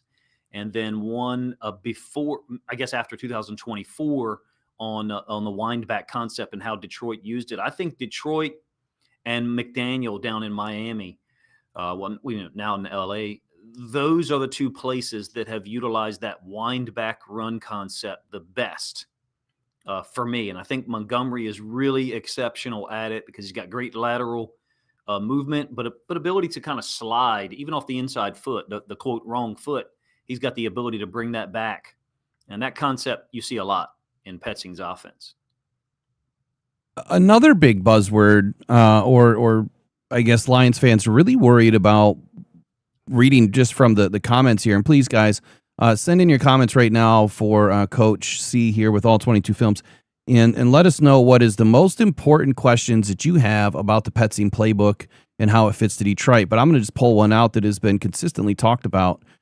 If they consistently are in a jumbo 11 or using 13 personnel, and the Lions have gone out and brought in Isaac Tesla, and they have Amon-Ra St. Brown and Jamison Williams, are these guys going to be riding the bench and not utilized, or does this now give the Lions more of an opportunity to mix up their plays and then hide and disguise what they're doing out of these schemes to catch defenses off guard, and then maybe utilize their receivers more efficiently and effectively within the system? That, again, it's very similar to what Ben Johnson was doing if he doesn't, go extremely deep with 13 personnel. Could you explain that for us? Yeah, I just don't see the 13 personnel. I don't see a reason a justification to have, look at the roster right now, right? The number one tight end is Sam Laporta, but you've got, he won't even be running until, what is it, March or something like that? Yeah. Or whatever the timeline is. I could be wrong there. But, whoever the second and then third string tight ends are, no one who's called NFL plays for 3 years, Petzing or otherwise, is going to look at the roster, at least right now, and say, I would rather have the second or the third string tight end on, 30 times a game, as opposed to Jamison Williams, Khalif Raymond, or Isaac Tesla. So I really don't see it being an issue. I recognize that the data is there for 24 and 25 in terms of that usage. I would say you'll see more 12 personnel. You'll probably see the 12 personnel number eat up some of that percentage of 13 personnel, but that requires, either a skipper to come back and be that second tight end, that jumbo tight end, or them to bring someone in, which I think they're going to do. I think in the draft at some point you'll see a tight end picked, not early on because there's too many other, needs, offensive line and D end. But, I think there's some people outside the building, players, maybe free agents or in the draft, that they're going to bring in. I just don't see those numbers holding, to be honest with you. I mean, 5% is the league average. He's currently been at 10, and I think 11% the last 2 years, 13, probably dropped to 6, 7, maybe as much as 8 for 2026. That's just what I think. Speaking in terms of Sam Laporta, so just to kind of wind back here, Sam Laporta is expected to be fully ready to go by training camp, or at least this summer. He did suffer a fully herniated disc. I think it was week 10 versus the Washington Commanders. Matter of fact, I think the play that it came on is when he was decked in the lower back. I'm really surprised that like along the right side. Like 2 or 3 guys. Yeah, that really it didn't look like it would have caused that, but who knows? Back injuries are funny. I got plenty of history on that. Sam Laporta should be back anyway for training camp, so we are expecting Sam Laporta to be ready to go for the season as long as there's no setbacks. And that is the issue with backs, is there can be setbacks and nerve damage and nerve issues and all that good stuff. So to your point, something that I've been talking about this last week has not been on my bingo card for this draft, but I'm expecting it now, is a tight end. You feel that a tight end early in the draft, rounds 1 and 2, probably doesn't make a lot of sense when you're looking at a center or a left tackle, even a defensive tackle, possibly a defensive end coming out of the first 2 rounds for me. I don't know what you think, but the Lions don't possess a 3rd round draft pick. And then this is where Isaac Tesla, I believe, makes his presence known. I don't think Khalif Raymond's going to be back this year. I think he could be a better usage inside this system with his speed, but I don't see him coming back this year. But Isaac Tesla, what if he were to bulk up a little bit? Could you see him utilized as that 3rd tight end that's maybe not as a blocking tight end per se, but more as a receiving tight end lined up in that spot where your typical 3rd tight end would be in the jumbo formation or in the 13 personnel formation? So even though it would be a 12 personnel formation, but he would be in a 13 personnel scheme. Does that make any sense to you, what I'm trying to say, and in his usage possibility? There's definitely teams who, go 11 personnel and have a receiver or sometimes 2 that are, primarily responsible for blocking. Cooper Kupp with the Seattle Seahawks, and prior to that with the Rams. The Rams utilize, of course, Puka Nacua to block, but Whittington, I believe, 88, he's from Texas, a rookie or maybe second-year player. They use him as a blocker a lot as a receiver. The Pittsburgh Steelers, they have a special teams, I think all-pro, Skoranek. He's number 15. But in that case, and Whittington as well, obviously Tesla has way more talent than those 2 guys. So, blocking inconsistencies for Tesla would kind of make me hesitate for him to be asked to do those things consistently, but he's certainly willing. He's definitely willing. Super talented with catching the ball in the red zone. I actually think that Tesla will get an uptick in opportunities against what is known to be man. If you look at Petzing's answers for man coverage, a lot of slot fades. And so that's like matchup based, meaning, okay, we got Tesla against their number 3 or number 4 corner. We'll put him in the slot and we're going to run a slot fade, use his height, leaping ability, and then ability to catch the football cleanly, despite being disrupted by the defender. I think that's where you're going to see some more usage for Tesla. You could get another year in 2026 out of him like you did this year, where I don't know how many catches he finished with, but Not a high enough. percentage of them, are touchdowns. Yeah. And I think that I wish the NFL offered stuff. I know that NFL Pro you can sort data, but some of that data is fake or fabricated or weird because I wish you could go like, hey, show me man on 3rd and 6, Yeah. boom, and filter it, and then see what Petzing's answers are to man coverage, right? But what I see on the film, at least from the games I've watched, is a lot of slot fades and answers that are matchup based. And so I look for Tesla to get some opportunities, especially down in the red zone, because he's capable. He makes, he goes up and gets the football. You can throw pseudo jump balls to him. So I didn't really necessarily answer your question, or I spun it in another way. That's where I would expect to see him have a little bit of an uptick in opportunities and maybe even production. Although he, with 5 touchdowns this year, 6? 6. Yeah, 6. 6. Yeah, so I guess you did to a degree, but let me spin it kind of back at you. So the question that popped up in the chat kind of at the same time that I was asking that. So great minds work alike here. BG Surge Mocker 16 was wondering if it would be a good idea to switch Tesla to a tight end. I do believe he is too small to a degree to be a tight end currently. But at 6'4", 215 pounds, Sam Laporta is 6'3", 240, 245. It's a 20-pound difference.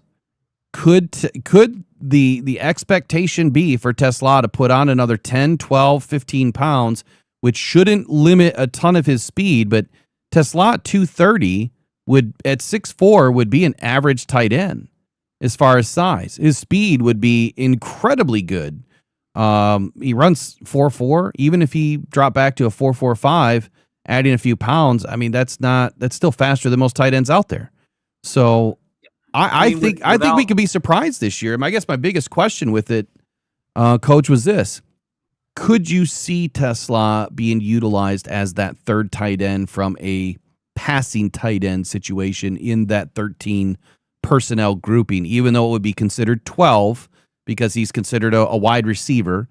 Could you see that more often than not, where they're disguising it as 12, but you're going to use them as a 13, as a tight end? Does that make sense? Yeah, what you're really describing, and the person who posed the question is formations. It's really what you're talking about. Just the formations. You're really talking about where the players lined up, as opposed to being split out wide as a receiver, as an X receiver, or in the slot. So there's certainly some merging or some overlap of those situations sometimes. I just don't see the consistency for Tesla being a guy asked to do some of the things that. Think of Laporta's rookie year. I will never forget, the game against Kansas City. In the same game where he catches 2 balls against Trent McDuffie when lined up as a receiver, he's also inside blocking as a lead blocker on the go-ahead touchdown, the game-winning touchdown by David Montgomery, if you recall. So I remember being blown away. Like, the same guy who's out here beating receivers one-on-one, beating corners one-on-one, is being asked to block F-counter stuff and doing it effectively. So I just don't see Tesla having the same level of physicality to be asked to do those things. But what you're saying is, would he be asked to be a, quote, receiving tight end? I would say in some ways he already is. He already is. Yeah. At Arkansas, he lined up as a number 2, a slot receiver into the boundary. That's the tight end position. There you go. They basically hid him into the boundary, and he ran receiver routes, if you want to call it that way. But I think you're looking at drafting. Let's do it this way. Rewind the draft 1 year. You're drafting Elijah Arroyo in round 2 this year if he's there. Mm-hmm. That's the guy. That's the type of guy you're talking about, a receiving tight end. If he was available in this draft, well, the limiting factor there is not having a 3rd round pick, right? Obviously, but you did that to acquire a talented receiver in Tesla on a low salary for a number of years. So, it's really cool. You have 3 guys that are really good. I think they're definitely in line for looking at a tight end. Just don't know when it'll happen, given the other needs that are, obvious to this team. It's going to be something that I track this year to see, where they're lining up Tesla, especially when we get into camp. I could see him add in a few pounds, and really the point for this conversation is getting Tesla on the field, because if you're going to use 13 personnel a little bit more than you have, and you don't want to bring in another tight end, which they're going to have to if they're going to use 13 personnel more, you have players already on this roster that could be maximizing their usage, and exactly that. So the Arkansas tape, to your point, does show where he was hidden inside into the boundary, running wide receiver routes, as you stated, but kind of lined up as a tight end. So I like the idea. I could see him being utilized more in that situation. Obviously, I don't want him to slow down from being a receiver, because I think he can be a big-time receiving threat this year in 2026, as long as he develops that relationship with Jared Goff. Please put your questions in caps, if you would. And then, to your point on this year's draft, not having a third-round pick, and then I'm going to kick it to Eric. I think Brad Holmes will end up with a third-round pick. I think that he does magic every year. He could do that easily. Easily. So I expect that we'll have a third round. We might even have an extra second round by the end of this draft. We'll see what he does, especially with trades on the line this year with players that may be exiting the roster. There's some options there that could get us close and packaging to move forward. But Eric, what questions do you have about Drew Petzing and anything else here for Coach? Yeah, well, we started the day off today. I don't know if you were listening, with kind of a spicy subject. Jeremy Fowler had released something about the possibility of Petzing calling plays. So do you think Petzing is going to be the play caller, or is it going to be Dan Campbell with Petzing helping him out? Yeah, that's a good question. I mean, I'm kind of blind in that area, but we know he called plays in Arizona, right? Because Gannon, was the head coach, and he's the defense guy. So that makes sense. I would say if it's me, I'm not coming to Detroit if I'm not calling plays. If I'm Petzing, he's 38 years old. He's called plays for 3 years. I don't. Not that it doesn't work out, because of course, the team who's won the most Super Bowls recently, and they just actually re-signed Eric Bieniemy, which is kind of crazy because there was so much garbage put out about Eric Bieniemy when he left Kansas City and the track record that he had. If you look at the stats that Patrick Mahomes had when he's there versus after he left, there's some correlation. Is it causation? Is it correlation, or is it both? I don't know, but it'll be interesting to see 2026 where Mahomes goes if he even gets on the field. But in terms of your question, I would say probably a mixture of both. I am not familiar with how. I know that the coaches can talk to each other on the communication system, of course, right? That's why they all have headsets on. But at a certain point, the play caller is the only person who has access to the quarterback. So I would assume that it's a button or some type of one way, obviously, because the quarterback cannot return fire or return communication. I would say that Petzing is going to be the guy delivering the call to Jared Goff. Absolutely. But it's entirely possible that, and I would expect it, that before Petzing begins to speak to Goff, him and Dan Campbell will be communicating. It has to be succinct. It has to be efficient, because you're talking about, how much time does the play caller have to communicate with the head coach, and how willing or how much does the head coach want to interrupt the play caller's thought process, right? Because think about when the play ends, you get down in distance, and if the play caller is on the field, to some degree, that's being communicated to him. If he's up in the press box, then he can see it himself. But you're also going to get, okay, what personnel group do I want? I've got to call that out. And so the players are getting on the field while the play caller is still making his call. For me personally, I would like to see Petzing be the guy making the calls, even though we've seen Dan Campbell be effective at it. I'd like to see Campbell be, what's the word? Alleviated that responsibility, at least to begin the season. Hopefully we don't get into a situation where he's got to take that over. But is there information out that Campbell will be calling the plays and Petzing will not? There hasn't been a definitive answer to that. So what Eric is referring to is Jeremy Fowler put out a tweet. Let me see if I still have it up.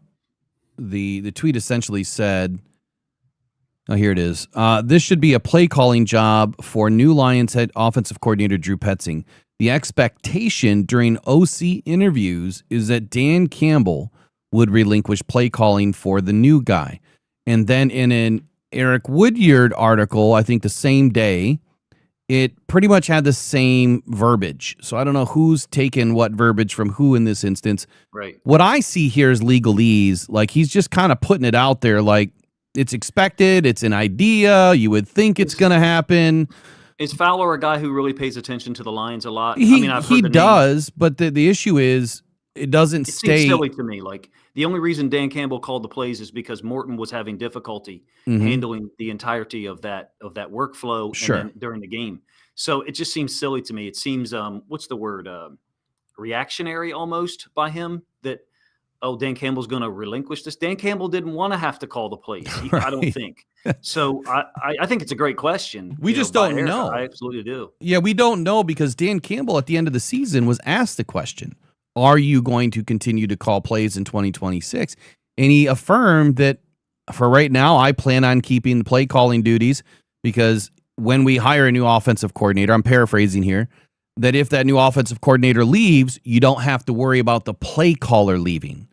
And so I don't know, like, is that why McDaniel wasn't a fit because he was forcing the way that, he wanted to be the play caller? Is Drew Petzing, on the other side saying, I'm okay with being a game planner and then we'll see how it goes. And if I need to call plays, I call plays.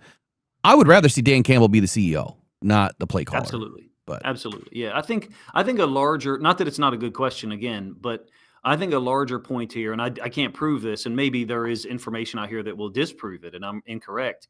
I think you're looking at a guy who uses the same terminology. I think this is the same terminology, the same phrases, the same words. So regardless of play caller, in the final 8 to 10 seconds of the play clock on the field, Jared Goff can change the plays in 2026 using the same words, the same checks, the same everything that he did this season and then before that with Ben Johnson. To my knowledge, the terminology did not change this season under John Morton and Dan Campbell. Do you have any information that it did? I don't have direct information. I know the language changed, but the terminology pretty much maintains the same. From bits and pieces that you can gather from what they've said, whether it's in interviews, media sessions, it was kind of put off that way. However, we know the language changes every year. They have to evolve and adapt so that defenses don't get hip to what they're doing. I got a couple more about play calls. Play calls. What some guys use a number system. Some guys use words. Some guys use words that are phonetic to right and left, and sometimes the play call isn't right or left. Sometimes there's a play call and the quarterback has to pick the side. And so when the quarterback has to pick the side, whether it's run or pass, what I'm saying is that Goff would be using the same words that he has before. And I suspect that Petzing, since he kind of comes from the same system, Stefanski and then Minnesota, I suspect that you're talking about similar terminology here, and that Campbell views that as something that could be safeguarded. Not saying in case things go bad, but from the standpoint of you're not installing a completely new terminology and system this spring, and in camp. But it could be wrong. No, that's a great statement. I said the same thing. I think this morning. Was that this morning that I said that, Eric? Yeah. Yeah. Days run into each other, right? Well, no, yeah, they do, man. Plus, my mind is for crap with all the crap I deal with. Yeah. But I said that this morning because you have the system with Mike McDaniel, and that could be another reason, or any other offensive coordinator. They may have different terminology. They may have a different language system. They may have a different system completely that they can't adapt, or they're not willing to change. Or, to your point, the Lions would be probably ignorant. Well, you didn't say that, but I feel the Lions would be ignorant to try to throw everything away and start it all over again. I think that we all know to a degree that when you have to start all over again, you're talking 2 or 3 years before you get a full offense installed. This year, it would be installing everything that they can, but now you're asking everybody to change what they've been doing for 5 years, and that could have a bigger drawback on your offense than anything else, is trying to relearn an entire new system in one season. And the offense difficult. Is the strength of this team. I mean, reality is you've got certainly do have talent on the defensive side. Don't get me wrong. I mean, Kirby, Branch, Terrion Arnold, Aiden Hutchinson, Jack Campbell, first team All-Pro. But the Branch and Kirby injury issues, number one. Number two, defensive end opposite Aiden Hutchinson has to be a focus this offseason. So having said that, the offense does not have the same concerns other than offensive line, maybe tight end. So I think the offense is the strength of this team. I think that's pretty obvious at this point. And you want to keep them, as streamlined as possible so that you can handle the other issues with your time. And I'm talking about Dan Campbell. I think terminology and consistency of system is what we're looking at here. And that might explain why everyone was so frustrated, because, normally we think of numbers. We look at data, right? And Arizona obviously was not good in 2025. I was fortunate to be able to find some positive stuff and put it out there yesterday on film. So I think a little bit more optimistic than maybe others were. But the first hour after the announcement, I was very confused. I have to be honest. I think a lot of fans were. We're even hearing it in the chat this morning that, there's fans that did a double take and then they went back and watched film or watched, some probably your video, and then they realized, hey, there's more to this. Eric, I'll come back to you in just a moment. I do want to dip into something that I feel is extremely important for this system and Drew Petzing coming to Detroit, which is the trenches and how this system works better for what we have on the offensive line. So assessing the personnel fit, does Detroit actually have the bodies to run this gap-heavy system? And I guess that would be my first question to you would be, do you see more of the gap-heavy system with Petzing that I did in my workup? And the short answer to me was yes, I believe that the Lions do have the bodies on this offensive line. However, I think there's going to be a couple of changes. So the old guard, to me, I think that there's a transition looming here. I think that Taylor Decker, I think we have to agree or disagree, but Taylor Decker and Graham Glasgow have been the heartbeat of this offensive line for the last couple of seasons. After Frank Ragnow retired, obviously that was clear. Penei Sewell's been a big part of this. But in 2026, I think we're at a pivot point with Decker and Glasgow. I think that both of those guys are going to have to be removed or retired or whatever so that you have technical consistency as a gap scheme that requires linemen that can pull and move laterally more often. I don't have that same faith that I did in Taylor Decker, especially with that shoulder now. And Graham Glasgow, I don't believe is fast enough, and I don't think that he climbs good enough to get into the second or even the third level. But to ask him to pull and get outside I just don't see it. I think that Glasgow is that pure phone booth brawler. I think he fits the duo scheme perfectly, but I think he lacks that explosive foot speed that Petzing prefers for those pin and pull sweeps. So the question is, based on who we have on the offensive line, I see Tate Ratledge as a big fit. At Georgia, he played in a pro style of offense that majored in counter and power. I see Christian Mahogany as a good fit. If you built a guard in a lab for Drew Petzing, I think the Mahogany could potentially be it. His tape at Boston College, again, where Petzing came from, filled with gap runs. I think that's another reason why the Lions are kind of going to this system. Miles Frazier at LSU, I think that, used as a depth piece in this offense here in 2026 to start, I think that he also excels in tight spaces and showed the ability to execute short pulls. He may not be the elite athlete that Penei Sewell is. He may not have the ability to play left tackle, which I don't think he does. But I think that he can still be heavily utilized in a natural fit for the duo concept. And then you have Giovanni Manu. I call him the sleeping giant. I know a lot of fans don't like this project, but if you're looking at a roster-specific reason for why he, this hire fits and matters most, I think that you really can't look past a 6'7", 352-pound guy that can run 4.9, 640, that has great lateral ability and agility in Giovanni Manu. So I think he becomes a weapon in this system, especially in the jumbo or the 13 personnel calls. Explain the offensive line, the trenches, what we have today. What do you see, how it fits, and is this going to be a gap scheme change for the Lions?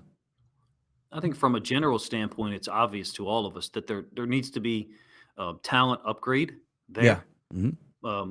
Slash depth added, right?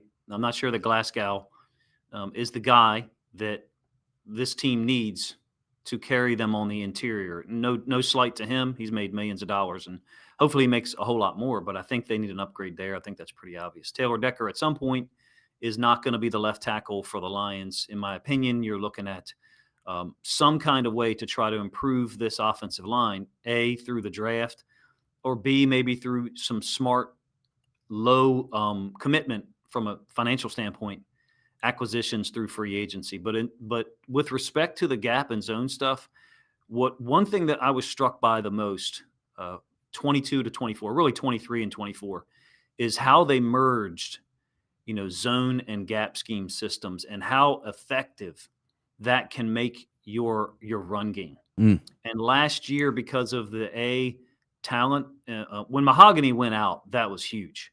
That was a big blow for this offensive line. Not that I think Miles Frazier, when he got in late in the season, he did have some good moments one game. I can't remember exactly which one it was. But when Mahogany went out, that was a big blow, in my opinion, because I thought he was playing well, for the most part. I think the more you run zone and gap together, mixing it up, it makes it extremely difficult for inside linebackers to read things and respond quickly. The easiest thing to do in a given week, if you come upon a certain team and everything they do is run gap stuff, is like, oh, we'll just read the guards. It's going to take us to the ball. It's easy. Or conversely, the other side of that coin is all they do is run zone. Oh, we'll read the offensive line. They're taking us to the ball. Well, the Lions, for at least 23 and 24, were one of the teams I would say was exceptionally efficient at both. And I think that's where you really want to be, because it gives less consistent reads to the inside linebackers in terms of reading the linemen, what they're doing. You did see a little bit of evidence of that. And of course, duo. I mean, all the stuff people run in duo. I hate that play. It's a great concept. It's a great concept, but I hate it, because people just kind of sit back at the NFL level. People just kind of sit back and take it. Oh, let me be right. And then the running back just cuts opposite off of it. We got to attack, and we got to make decisions right now if we think we get duo. And some of the formations and personnel people run duo out of is incredibly predictable. But that's a separate issue. I think what you really want is an offensive line that can execute zone, outside zone, gap counter type schemes, as well as duo, to give the defense as many looks as possible. There's no reason why the standard or expectation for Detroit shouldn't be that high, that we're going to have 5 guys out there and a couple of capable backups who can provide us with that multiple system. You could actually see it at times when Ben Johnson was here, that as the game went along, inside linebackers were quite confused or almost frozen. Okay, is it zone? Is it gap? And where do I need to fit? Because it's different, depending on the scheme. And so in terms of the answer, for me personally, I'm neither a gap or a zone scheme guy. I'm both. I think that if you want your offensive line to be at the highest level of effectiveness, they've got to be able to execute all of it. And certainly in 2025, that was unrealistic for Detroit's offensive line, as the season progressed and injuries mounted. You just brought up another buzzword for me, and that is predictability. I have 2 things that go with this. But number one, sticking to the run game here, marrying the run to the pass in his scheme, I think is what we've been missing the most, and what Ben Johnson did extremely well and has been very affluent in Chicago with the same thing. But this is a phrase that you're going to hear every broadcaster use, right? Is in the Petzing system, and it isn't just a buzzword anymore. It is a geometrical requirement inside this scheme, marrying the run to the pass. The illusion with this, in a bad offense, the run plays begin to look like run plays, and the pass plays, well, they look like pass plays. In Petzing's system, what I noticed in a very quick 3-hour film review was the first 1.5 seconds of play action must look identical to the duo or the power, which is kind of what you're speaking to. The linemen, they have to fire out with the same low pad level. The quarterback has to use the same exact footwork, freeze those linebackers. The conflict, it puts the linebackers in conflict. He sees a guard pull. Okay, it's run. So he steps in to fill the hole, and by the time he realizes the guard is actually pass blocking, well, now the tight end, Sam Laporta, hopefully in this case, has already slipped behind him for that easy 15-yard seam route. This is how you manufacture open receivers for Jared Goff when you marry the pass to the run. Can you go a little bit deeper on that and explain why this system, whether you're using the gap or the the zone and blending them together, you're putting the defense in a blender, and that's kind of what we've been missing this last season. Definitely committed to it. I think you at some point there used the word commitment. I believe 2024, Arizona ran for 2,400 yards, Something like that, yeah. and I think that was 7th in the league. And then Mhm. 2023, I think they ran for just short of 2,400 yards, like 2,380 or something like that. And that was 3rd in the league from a per game average or total output. So you're definitely talking about someone who's committed to it, and that was primarily with, I believe, James Conner. Used to be with the Steelers, and DeMercado is another running back they've had. They've drafted a couple of young guys since then. So he's while Petzing is looking at a huge upgrade at the quarterback position, he's getting just as big an upgrade at the running back position. Walking into Detroit with Gibbs and hopefully Montgomery. So I think it's quite easy at this point, if you're talking about the same system, for Jared Goff to make every personally for him, individual to him, I should say, every run play and pass play look the same. And I think he's got a great sense of when to change the call and why. I don't feel like Goff ever deviates from the plan that's in place for the game. In a specific, is there a couple of situations I would complain about? Absolutely. The 2nd and 1 against the Commanders in the division round 2 years ago, when they go empty and you get strip sacked, like run the effing ball. It's on. I think maybe it's 2nd and 2, something like that. So that situation I suspect is one where Goff changed it, but I could be wrong. To your point about marrying the run to the pass, it's there. In this offense, it's there. Looks basic for them, and sometimes. When Kyler Murray was on the field, I didn't see as much of that under center stuff, and his technique or execution of those things wasn't as good. Ball fakes were not as clean as a Jared Goff. Number one, his footwork, doesn't come close to the level that Goff is. So I think it'll be easy for Petzing to continue what Detroit has in place. We would like to get to, hey, if you could get to 2,400 rushing yards in a season, you would take that. The X factor or the question mark there is, how much of that was contributed by, Kyler Gordon, right? I mean, Kyler Murray, excuse me. Yeah. How much of that was contributed by him? So 2024, he gave them 570 yards, and I've actually got the stats up on another page. And then 2023, he gave them, well, that was the year he was hurt, so he only gave them 244, and they still ran for almost 2,400. So that's definitely a factor in this, and is that there's not going to be any option stuff with Jared Goff.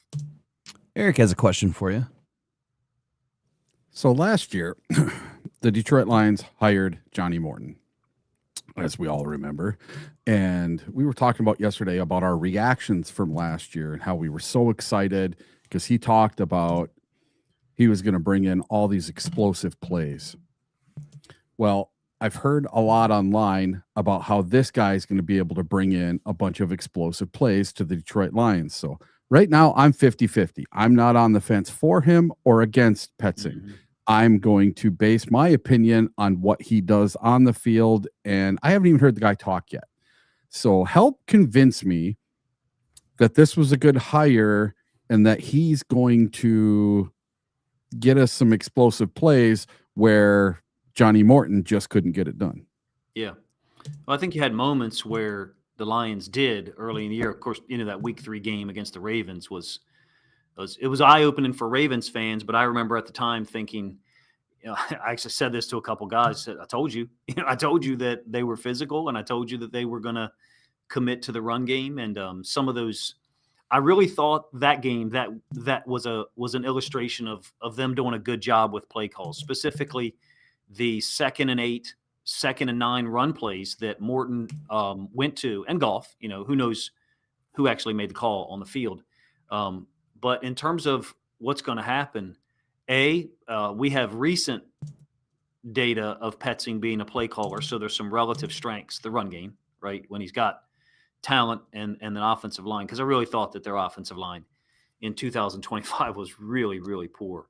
I was a little shocked that they were able to get so much done in the pass game against the Seahawks in the fourth quarter in week 4, given how porous their pass blocking was. So we would expect Detroit's offensive line to be better just by the nature of you've got Radledge and Sewell next to each other. Mahogany presumably is going to be completely healthy. I do think you're going to get at least one guy drafted there. So Eric, I would say drastic improvement in talent that he's got available to him at quarterback, running back, wide receiver, better players, quite obviously.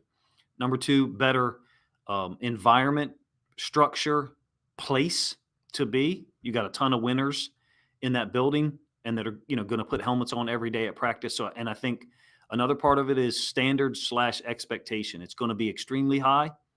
And, maybe this last one's negative, but all Drew Petzing's got to do is look at 2025 and the guy who you mentioned in your question, John Morton. Hey, if you don't do a good job, we'll remove play calling from your job responsibility and then fire you as well. So it seems to me to be a different dynamic here in that we have a guy who's got relative strengths being able to produce in the run game. Him and Hank Fraley have a history together. I know Morton had a history in Detroit as well, and people mentioned that a year ago. I don't remember watching a ton of Morton film. Like, people recommended it to me a year ago, but it was the Jets in 23? No. What year was he? 2011. Yeah, so it was a long time. Yeah, so it was a long time. Yeah, we have recent data here, number 1. Number 2, I think we've got consistency of system and terminology. I think they speak the same language, basically. Him and Dan Campbell and Jared Goff. So, no, it's a good question. I mean, I think initially I was probably 40-60. Like, okay, I trust Dan Campbell, and if he hired someone, there's a reason, but I don't know this guy personally, so it's hard for me to step over that fence that you described. I think now I'm probably 60-40 or 65-35, if my math's working there. Because of the film that I've watched, and I'm tired of shit today because of it, but it was a lot of fun. I was excited for you guys and Lions fans that you had something to be excited about, because I know that the season ended in such a disappointing way. You knew going into week 18 that it was over and we're going into the playoffs. And it was difficult to realize how the season had gone, the progression. And so no one wants that to happen again. So I think Lions fans are rightful to be skeptical here, or cautiously optimistic, if you want to say it that way. I have no idea, where we'll be a year from now, but my suspicion is that you've got a high floor still because of the talent that's there, the organization, the standards, that Dan Campbell is there. Maybe Dan Campbell waited too long to move in from with John Morton. Maybe the leash will be shorter here because it's the second guy in a row. But if I had to guess right now, Eric, I would say it works out. Does it work out as well as Ben Johnson? I don't think that any of us can say anything like that. But they certainly scored a lot of points last year when Campbell called plays. So you should have some safeguards in effect, maybe, or in place. Yeah. Thing about Ben Johnson, he still can't beat the Lions. That's true. That's true. For all his genius and how great he is and everything else, he can't beat his teacher. Those guys have done they did a nice job. Even in that second game, I was impressed. I mean, that was a physical game up there, and those guys pulled it out. Do you have time for one more? Yeah, absolutely. Good. I mean, that's a good question, and I'm probably in the same place as you, but I think I'm out. I'm on the other side of the fence from you, Eric, and I'm just out of arm's reach. Well, see, so I don't want to make up my mind. I haven't even heard the guy speak yet. Right. So I don't know if he's going to talk like Johnny Morton or if he's going to talk more like Scotty Montgomery. Because Scotty Montgomery, when you listen to him talk, my God, he just oozes football knowledge and personality. Johnny Morton was like talking to a rock. So It was like Is he somewhere in it was like nails on a chalkboard to me when I listened to him. yeah, Yeah, we it was did not enjoy his press conferences. no. So Yeah, that's the abrasive first too. thing. Yeah. The first thing I want to see is his press conference. Yeah, Yeah, I it's a good I place agree to there that start. there's still a lot to learn about the guy. Go ahead. I'm sorry. No, that's a good place. That's a good place to start. I do think his background is really interesting. I mean, like, spent a lot of time in the northeast part of the country, obviously, because he went to Middlebury and Mhm. then coached at, I think he was a volunteer at Middlebury and then Harvard and then Boston College. Volunteer at Harvard, then Boston, then Yeah, Yale. Yeah. and then coached outside linebackers at Yale. Yep. And then it's like what are you doing? So You know what's with crazy that about high Middlebury? academic institutions. Yeah, you know what's crazy about Middlebury is they're in like the NESAC, I think. They've won like 84 championships. Great What? athletic school. Something Incredible athletics there. something crazy going on there. It's like they get all the D1 guys that don't want to go Yeah. D2, D3. They get like all these, leftovers, if you will, that don't get picked up, but they get a free ride or something over there at Middlebury, and they've built an amazing Well, in the old school of days, sports. and I mean, it's a little different now, or it's very different now with the portal. But in the old days, to transfer from Division I to Division III, you didn't have to sit out. That was the benefit. So Yeah. you didn't have to sit out a year in the old structure.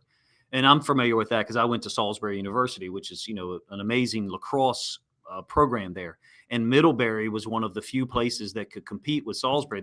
Both of those programs really should have been Division I, but at the time, in order to move one program to Division I, a male program, you had to move a female program to Division I as well. And so those schools couldn't find a corresponding female program to do so. Middlebury is tremendously high athletics, and I think he's got a unique background. So I'm kind of glad that he hasn't been in Detroit, to be honest with you. And so to see what he brings to the table that's maybe different, as long as it's the same system and Jared Goff doesn't have to take 2 weeks to stick his eyes and head into a playbook and learn new terminology. So that's a sticking point for me. If Dan Campbell did that, if that wasn't one of the reasons, one of the factors, it's kind of like, what are we doing here? But guy knows what he's doing in the run game, and he's got production to prove it. So hopefully you get 2,400 rushing yards, and Goff gets 5,000 passing yards. And a year from now, bad news, maybe you're trying to hire another offensive coordinator because he does so well. Yeah, I can't imagine that when we have all the success this year that he's not going to get some opportunities, and I'm expecting it. I mean, it's the NFL, man. I mean, it's not for long, right? It doesn't matter. I mean, he may not even have the best year. Let's just say that 2026, turns out to be a playoff year and we don't go to a Super Bowl. He could still get looked at. It depends on how quickly his feet hit the ground and he's running right away. So I have one final question. It's not about Petzing. And I know I'm kind of coming at you left field here, but throughout the chat, I kept seeing a commonality, and fans want to know, do you see, or what are your number one, number two free agent positions for the Lions, and what is your number one, number two draft positions if they weren't the same? If Brad Holmes went into free agency and filled need, which he usually does, and then goes into the draft and he plucks BPA, to fit what they kind of need later, what would those be for you? Yeah, I mean, it'd be great to sit here and say, hey, I think you're going to be able to go out in free agency and get a starting level offensive lineman at the center position. The Ravens have Tyler Linderbaum, who, apparently they've going to allow him to hit free agency, I guess. Maybe I misunderstand it, but I have to think that he's going to get a ton of offers, at or above the number that the Ravens wouldn't be willing to match. I mean, if you're talking about a guy like a Linderbaum who would be out there on the free agent market, I know that the Lions cap space is very difficult this season. I don't know how some teams are going to pass him up, if the Ravens allow him to hit the market. Do you have a number for him? I'm in that 22 to 25 range. Yeah, it's not a number that I would want to pay him if I was one of the people looking at cap space. But if you're this, like for example, the Seattle Seahawks have like 80 million in cap space for next year. The Lions are in the other direction, right? Yeah. The Ravens don't have much either. So I think it depends on the situation and what you need. But if you're the Detroit Lions and you can secure a Linderbaum on the offensive line in free agency, I think you just got to fill in the blank with the number and say, okay, here we are. Here you go, Drew and Jarrett. Let's get to 2,500 rushing yards or something like that. So that's kind of unrealistic, maybe, given the cap space. Linderbaum is unrealistic, you think? Yeah, with the cap space.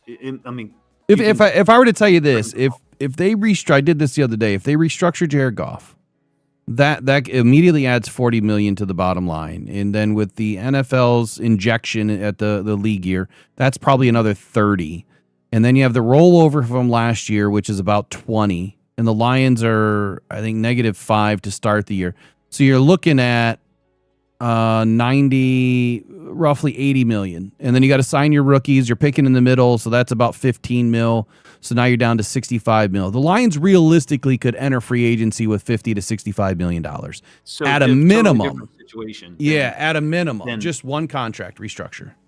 Gotcha. Well, I mean, in that case, if you're talking about surplus money, then a guy like Linderbaum or someone else on the offensive line would be great. I mean, the difficulty is if you do it the other way, if you go look to sign a pass rushing D end, I don't think you're going to be looking at rewind 2 years. Yeah, Danielle Hunter signs in Houston. For is a large amount of money, $25 million a year. Probably could have got more in other places. What a lot of people don't know is he's from Texas. Yep. He's from Houston. In fact, he's from suburbs of Houston. He went to Katy. I think it was Katy. So an amazing football program in Houston. He probably wanted to just go back to that area. If you had the opportunity at a Danielle Hunter in this year's free agency and you have $50 million, you better take it, because immediate transformative player for the Lions defense, regardless of what coverage you're playing. So either or has got to be looked at in free agency. But my suspicion is you probably go lower level on the free agency front at defensive end and look at drafting someone. What's the Lions' exact pick number? 17. Yeah, so David Bailey's not going to be there. Obviously, Reuben Bain is not going to be there. Those are two guys. Who will be in the second round? Akeem Messidor. Yeah, the guy that wears the brace. I mean, he's pretty good also. I mean, you would love to see him, be taken. I think that's definitely something they got to look at. How do they want to handle? If you can handle one in free agency, which happens before the draft, then you can handle the other early in the draft and kind of be operating freely in round 2, I guess. I mean, you're not going to be at 17 next year. Hopefully, you're not. No. So what I'm hearing from you is center is probably a priority in free agency. If Linderbaum is too expensive and the Lions can't get a surplus with contract restructures, then you're limited anyway. You can't do anything. But if they do have a surplus, Linderbaum would be on your list. If they don't go after Linderbaum and they go after a defensive end in free agency, you're thinking try to go after what would be a high tier. Danielle Hunter's still going to be in that 35 million plus range per year, right? Those guys are. I mean, those guys are going to be difficult. Who lets guys like that go? Yeah, they don't. I mean? See, that's the biggest thing is nobody's going to let these guys go. And Danielle Hunter's not playing. He's not paying any income tax either in Texas, which is huge. Right. That's like a $15 million swing. When you look at a $100 million contract, you can remove a $15 million offer simply because you're not paying tax, and they understand that. Absolutely. So the other side of this is left tackle. Where do you see is there any free agents this year that make any sense? Yeah, they're going to cost money, but would it be a left tackle or would it be a center that is more important? Or do you think that I'll just stop there? Left tackle or center is more important? Do you see any left tackles in free agency? I have no idea about the left tackles available in free agency, but again, who lets good left tackles go? Nobody does, right? So for me, your best hope, I would think, is keep Taylor Decker around, draft another tackle, at some point. But you do have other needs at this point. Tight end safety probably being one of them. Safety with the injuries that those guys have. So, it's going to be a juggling act for Brad Holmes, and I think they're capable. Obviously, they've had some, big hits. They've obviously had some misses, but you're looking at a guy. I would credit the front office for Detroit, and some of you guys. There are some listeners, I'm sure, who would not have the same opinion. I will say this: to be a Ravens fan and know that all we're going to do is sit on our 10, 11, 12 picks and take whoever shows up at whatever spot we're at, and even then still have plenty of misses. I would prefer a guy like Brad Holmes 7 days a week who says, okay, we have a need. We're going to go try to fill that need right now.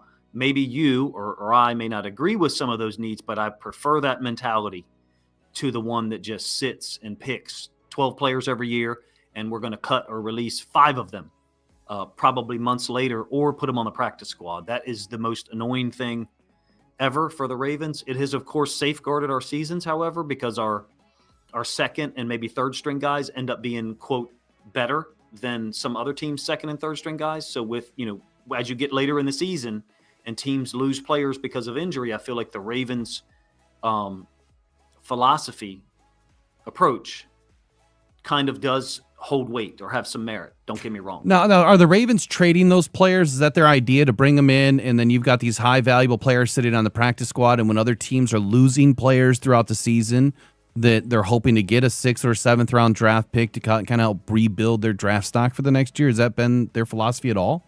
It's always related to comp picks and having guys kind of outperform their draft position. Yeah, they're playing the game.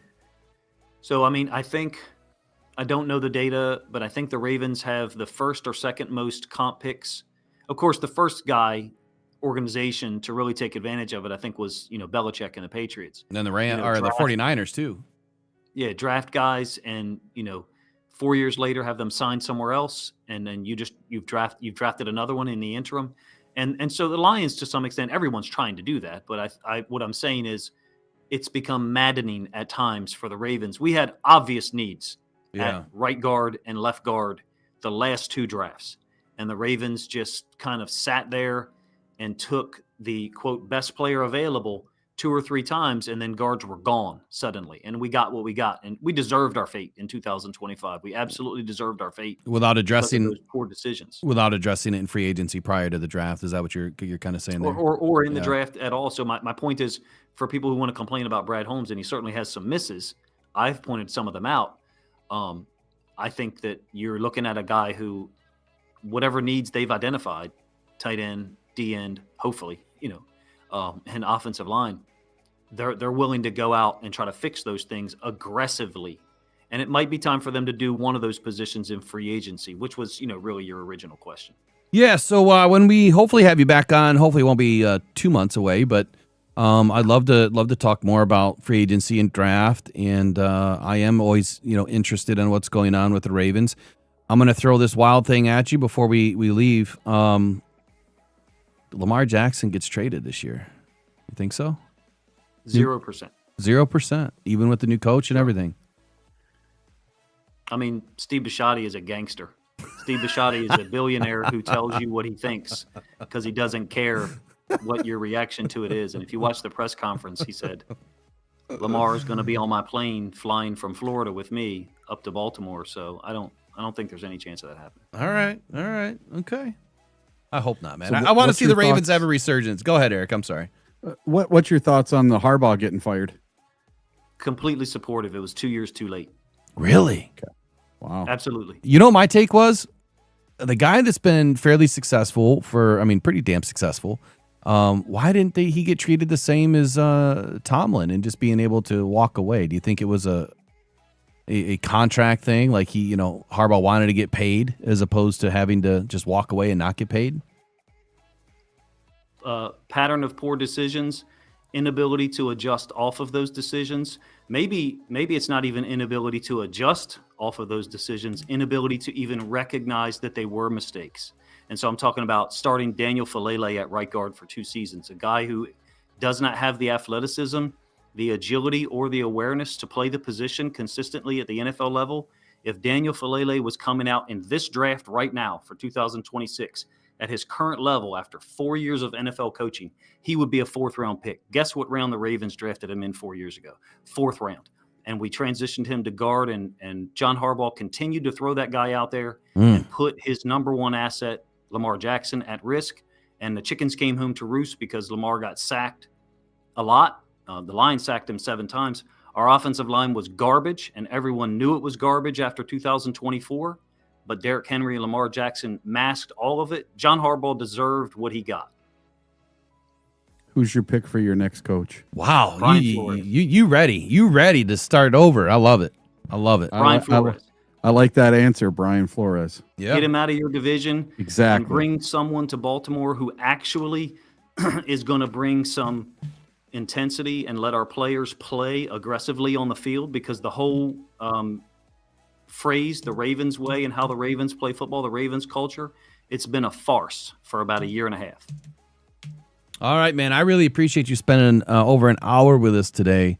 It's been an absolute honor and a pleasure, and we'll be in touch and conversate soon. Hopefully have you back on. Let's talk some free agency stuff and draft work. And Draft. all the best to you, my man, and be interested to see who your next coach is. Once all these coaches get signed, then people can focus on the draft and stuff like that. It's so haywire right now. It ended up being a fun day yesterday to try to put some Petzing film together. I do have one more video I'll try to put out, maybe Wednesday or Thursday night. So anyway, appreciate you guys having me on, man. I lied. I need a thumbs up, thumbs down. Kelvin Shepard for the Lions in 2026. How did he perform in 25? Just very simple. Thumbs up, thumbs down. You riding with him in 26? In 26, yes, if you improve the defensive end position opposite Aiden Hutchinson. And But how did Kelvin Shepard perform? I guess is where I'm going with this. Was he a good defensive coordinator? C+. C+. C+. Okay. C+, All right. B-, given the fact, however, though, that you missed, Brian Branch, Kirby Joseph, with the scheme that you play, heavily man, somewhat pressure-oriented through blitzes, right? You're not asking, even though Muhammad did get to 11.5 sacks, which is awesome. I don't think any of us is going to predict that he will do that again in 2026, but hopefully he does. It'd be great if he does that in Detroit. I still think you need a defensive end upgrade out there. At that position. So having missed the safeties, missed the corners, no pass rush for parts of the year, regardless of sack numbers, there was times where quarterbacks had a ton of time to throw if Aiden Hutchinson didn't get there. All of that being said, I think Shepard C+, B- in that range, which is probably higher than a lot of people would say. I would agree, but I think when you don't have a secondary, it's pretty hard to get a pass ruch too. Yeah. Which we didn't have. When the first 8 games, you're a top 5 defense and you fall all the way to 21, 22. It's very telling. It's indicative of personnel.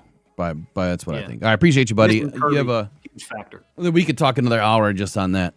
Yeah, I appreciate you joining us today. You have a good rest of your day. Coach C, man, all the best. We'll see you in the next one, all right? Thanks, guys. Be right- Appreciate it. Yeah, appreciate you, Eric. Be right back here in 30 seconds.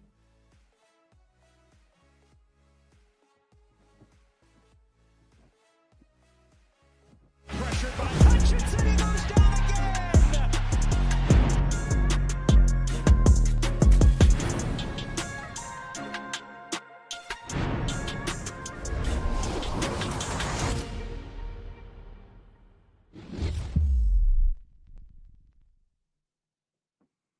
Tried to pigeonhole him there in the end. I love that, he brings the no nonsense, the non-bias. I mean, it's something that I think you and I both regard as a prerequisite to doing this and trying to be as unbiased as you can. I know that you are, I'm a little different. Little bit more of what they call a homer, I guess, but I'm a Lions fan. That's it. But you slowly migrated a little bit over to the other line too, and I think that is it's lending to be some extremely good conversation back and forth with even the last few weeks. Our banter back and forth, I think, is starting to wake up with Lions fans that there's more to this. There's more than just spitting a fire at a mic and talking trash about everybody and then rooting for him the next day. It's never made any sense to me. Look, I'm going to tell you straight up if there's a problem. I'm going to tell you straight up if we're doing something wrong, if It's not the right players, if personnel needs to change, and where you're going to get a lot of that is just simply read the articles that I put out. You'll see a lot of what I think is happening for this team right there. And then I will follow up here, in the morning shows with a lot of that as well. But in the off season, a lot of what I think is going to be written, and where I didn't do a lot of that last year because I didn't start the new website until later on in this past season. This year, you'll see a lot more. The draft work, all that stuff. A lot of that stuff will be there. My final draft numbers, my final draft, will not be put out until the wee hours of round 1. I don't want people taking my stuff, man. I don't. And so it'll be out there. It just gonna have to wait until round 1 starts. When the bell starts, it'll be released. What'd you learn? Anything you didn't already know? Or do you feel like there's a lot more to learn? I mean, he likes the pick. He likes the signing. There's a lot to this. We didn't go through my articles as much as I really wanted to today, but the gap scheme to me is the foundation of all of this, and how when you are putting a defense on their heels because they don't know what's coming, and you're able to freeze out the linebackers because they think it's a pass, and then it's a run. That is what Ben Johnson was utilizing. That's the mixology that I kept referring to during 23 and 24. It's like you're running the same play out of the same formation. You're disguising the same thing, but it's a different play. And if you do that good enough, if you're able to layer it in and the defense doesn't really know what's coming, you're running 11 personnel, but you're running 15 different plays in 5 or run, 5 or pass, and then the other 5, you don't know what the hell is going to happen. That's a good situation to be in. And that's why Ben had a lot of success. But it required a tight end that was going to be on the field. And Sam Laporte has been banged up the last 2 seasons. Lions are going to be drafting a tight end this year. I see it, whether it's free agency or the draft. They're bringing somebody in. They have to. And I've got a name that people are going to be like, no freaking way. Don't say Hawkinson. I don't want him back. I'll let you know who it is later. I'm going to do the video on it when we get done today. If it's Hawkinson, I'm no. Drops too many balls. All right, I'll give you one hint. He's not in the NFC North. Okay, there you go. Okay, perfect. Fine. I'm good with him then. Whoever he is, I'm happy. It's crazy though. It's a crazy take. It's a crazy take. But then again, just think of Petzing for a minute here and think about what he utilizes. And what if he can't? What if he comes from a free agent from Atlanta? That'd be kind of might not even be a free agent, Eric. That might be different. Oh, it might be a trade for a guy that's on a team, huh? Mm-hmm. Okay. Yep. I can deal with that as long as it's not Hawkinson. I'm good with that. And I'm not a Hawkinson hater. I loved him when he was with the Lions. He's but trash.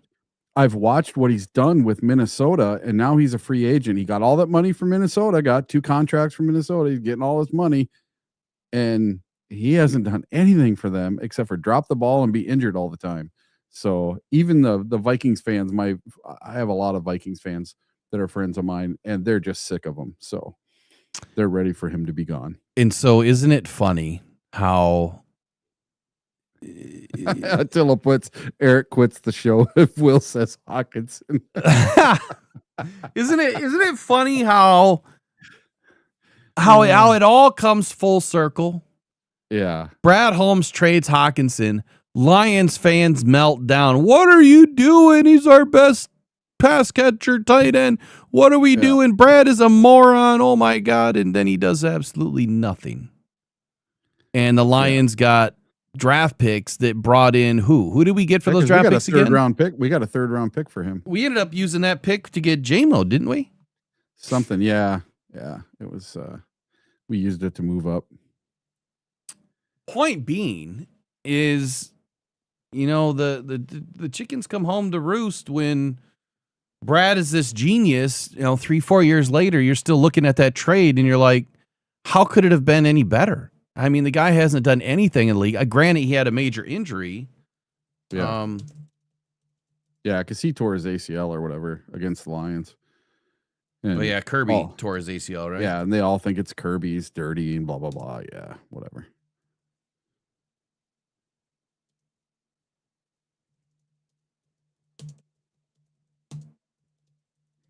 I'm looking one thing up real quick.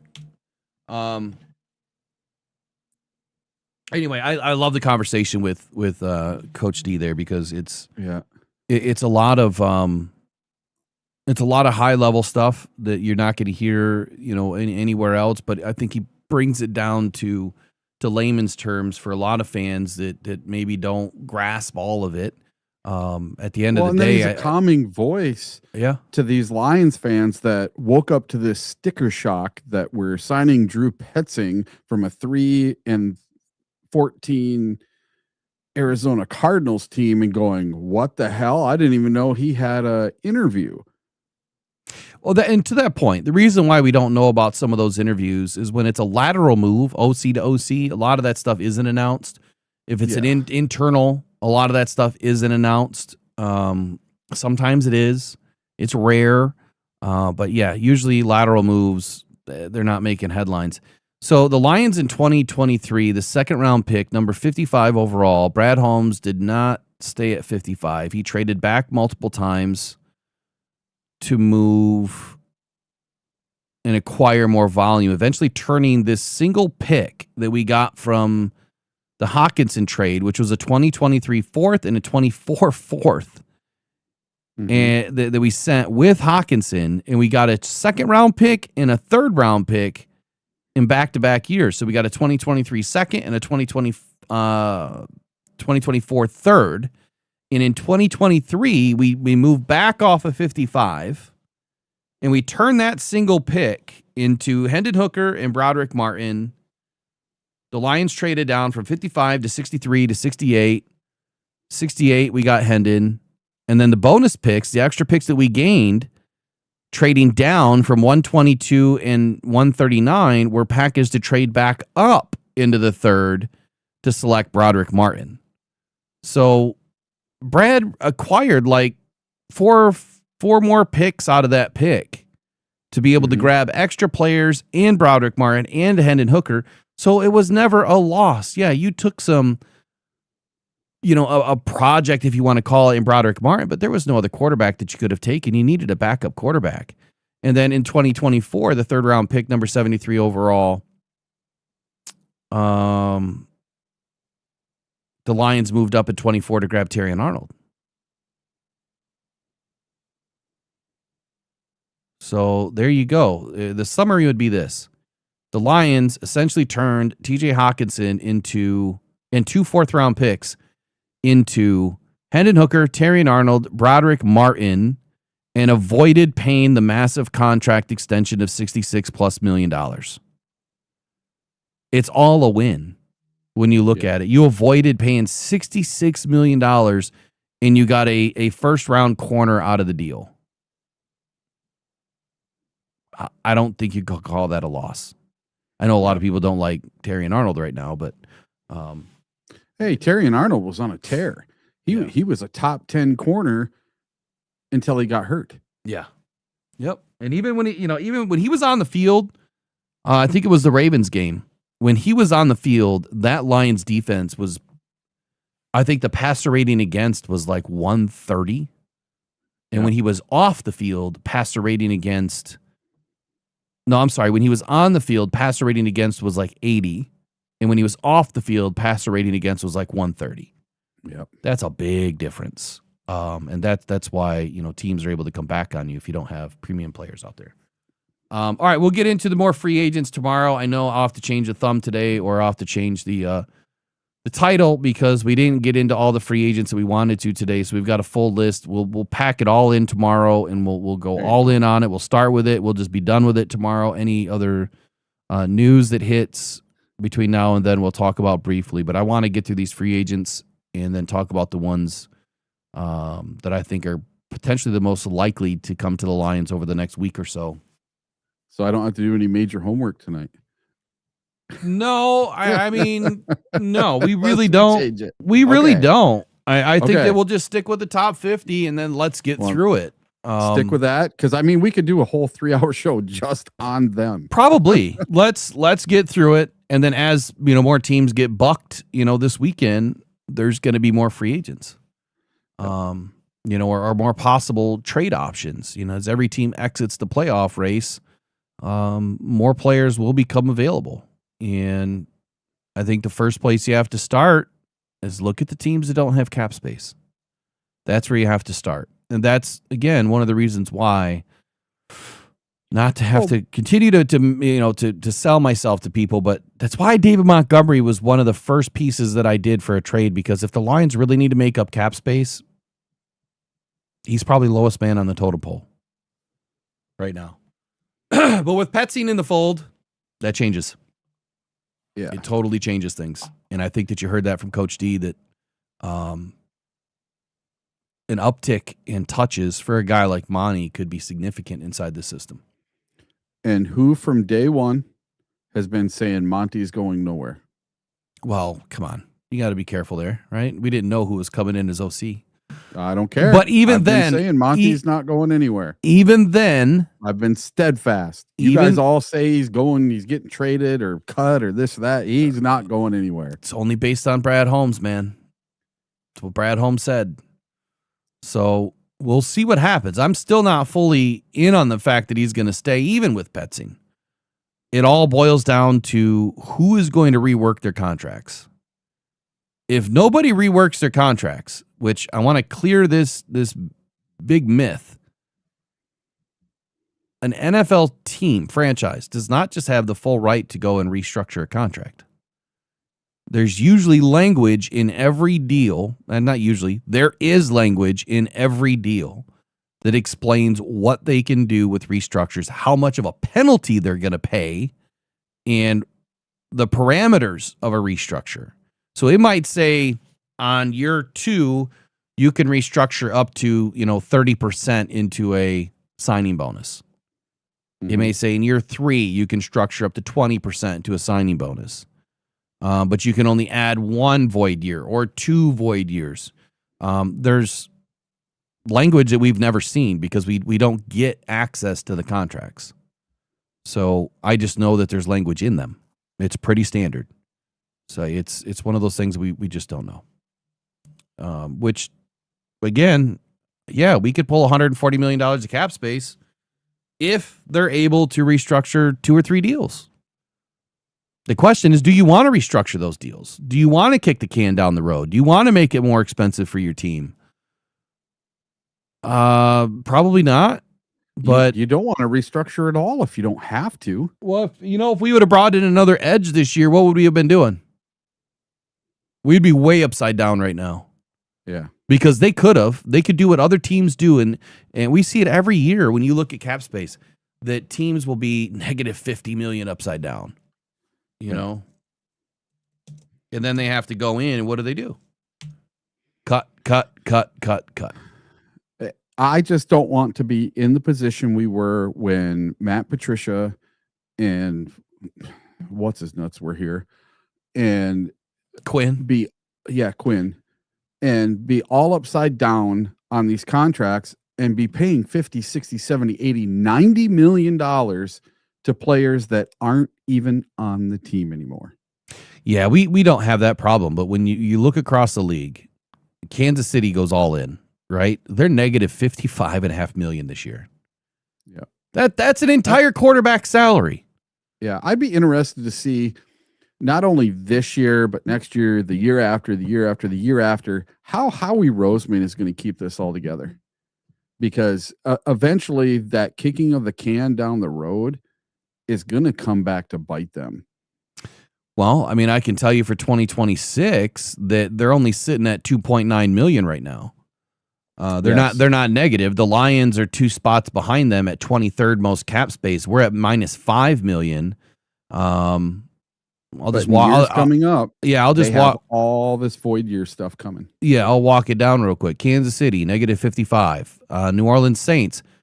I don't know how they can suck this bad, and they have $90 million in dead cap this year, Whoa. and they're -49 million in cap space. Will, do you remember just a season or two ago, the Saints had the most cap space available to spend on free agents, and they went nuts, remember? I They don't bought all those free agents, and now those bad free agent signings are coming back to kick them in the ass. Yep. And so you look at Minnesota, they're -39.9 million this year. They have 5.6 million in dead cap. So it tells you the dead cap's not the problem. The contracts are the problem. The Cleveland, they have 39 million in dead cap this year, and they're -37 million overall. Dallas, they have 24 million in dead cap, -34 million overall. And these are rounded numbers. Miami, 35.5 million dead cap, -23.7 million. Green Bay, 17.2 million in dead cap, -15.1 million. And Jacksonville, 42 million in dead cap, -14.4 million. Buffalo, $500,000 in dead cap. That's a smart ass team. 7.6 million in cap space, -7.6 million. Lions sitting at just 4.3 million in dead cap this year so far. -5.4 million to start the season. So again, you roll over the 20, that's going to give them about 15. You add the $30 million injection from the NFL, that's going to bump them up to 45 million. Most teams operating with 45 million could do a lot of damage. That's why I'm saying they may not do anything. They may not restructure a damn thing, because 45 million essentially gives you $30 million to spend after you sign your rookies. However, they have a couple of contracts they need to do. They have some signing bonuses they need to hand out. And I don't think that 30 million effectively is going to be enough money to operate with and leave yourself at least 15 million as the break glass in case emergency that Brad Holmes likes to have into the trade deadline. He loves to have that 15 to 20 million every year. He wants to have that kitty open to be able to dig in if he needs to. He just hasn't really needed to go that deep with it. So moving on from there, you get into positive cap space. Houston at number 22 overall has 2.7 million. Eagles, 2.9. The number one team in the league right now, Tennessee, 100 million. Raiders, 92 million. Chargers, 85 million. There's a big reason why McDaniel went to the Chargers when you look at how much money they have to spend without the injection from the NFL this year. $85.6 million. They're going to be spending their asses off this year to bring in players for Mike McDaniel. The Lions, we don't have that ability. We don't. Seahawks, 79 million in cap space. They're going to be running it back next year. And they will be signing Sam Darnold to a 2-year deal minimum. Rams, 59 million. They're way ahead of the curve. Way ahead of the curve. They're going to be a team they're going to need a quarterback. New England, 38 million in cap. Denver, 35 million in cap. San Francisco, 35 million in cap. They're going to all be running it back next year. Go to 2027. If nothing changes, these numbers are way off. If nothing changes, the Lions right now have 60.5 million in cap space. That's not good. That's not good, because you look at the teams like the Rams, they have 286 million. The Jets, 275 million. The Raiders, 274 million. Now, the reason why is because they don't have a lot of players signed, right? The Lions in 2027, if I were to go to their cap and what we have signed, we have 29 players already signed in 2027. That is a great number. Yep. To be starting the year off with, because that number is going to increase by at least 13 players this year that will be signed for 2027. So we should be starting 27 with about 40, 43, 42, somewhere in that range will be signed. So that number, that cap space, is going to continue to dwindle. But the Lions are in great shape. I know it doesn't look like we're in great shape. It doesn't feel like it, but we really are. We're in great shape. I think that the Lions will be able to do a few things with some contracts if they decide they have to. We'll see. David Montgomery in 27 makes $10 million, by the way. It's a lot of money for number 2. All right. He's not going anywhere. All right. It's your story. Final 30 of the day, man. What do you think's going on? Or what did you learn today? What do you want to say? Petzing, let's see. I can't wait for his press conference. Hopefully it's today. Maybe tomorrow. If he does have it today, let's show it tomorrow. We'll talk about it. And maybe I won't be 50-50. Maybe I'll be like Coach C and I'll be 65-35. We'll see what happens. I am 80% there on Petzing. So I'm pretty good on it. I think that the research that I was able to do, again, please go read the 3 articles that I put together. If you want to learn why this makes sense, one, just rewind this show back to 9 a.m., listen from 9:05 to 10:15, listen to what Coach D has to say, and then go read the 3 articles on DetroitFootballJournal.com about Petzing. You've got Petzing's playbook. You've got Petzing run game, and what was the other one?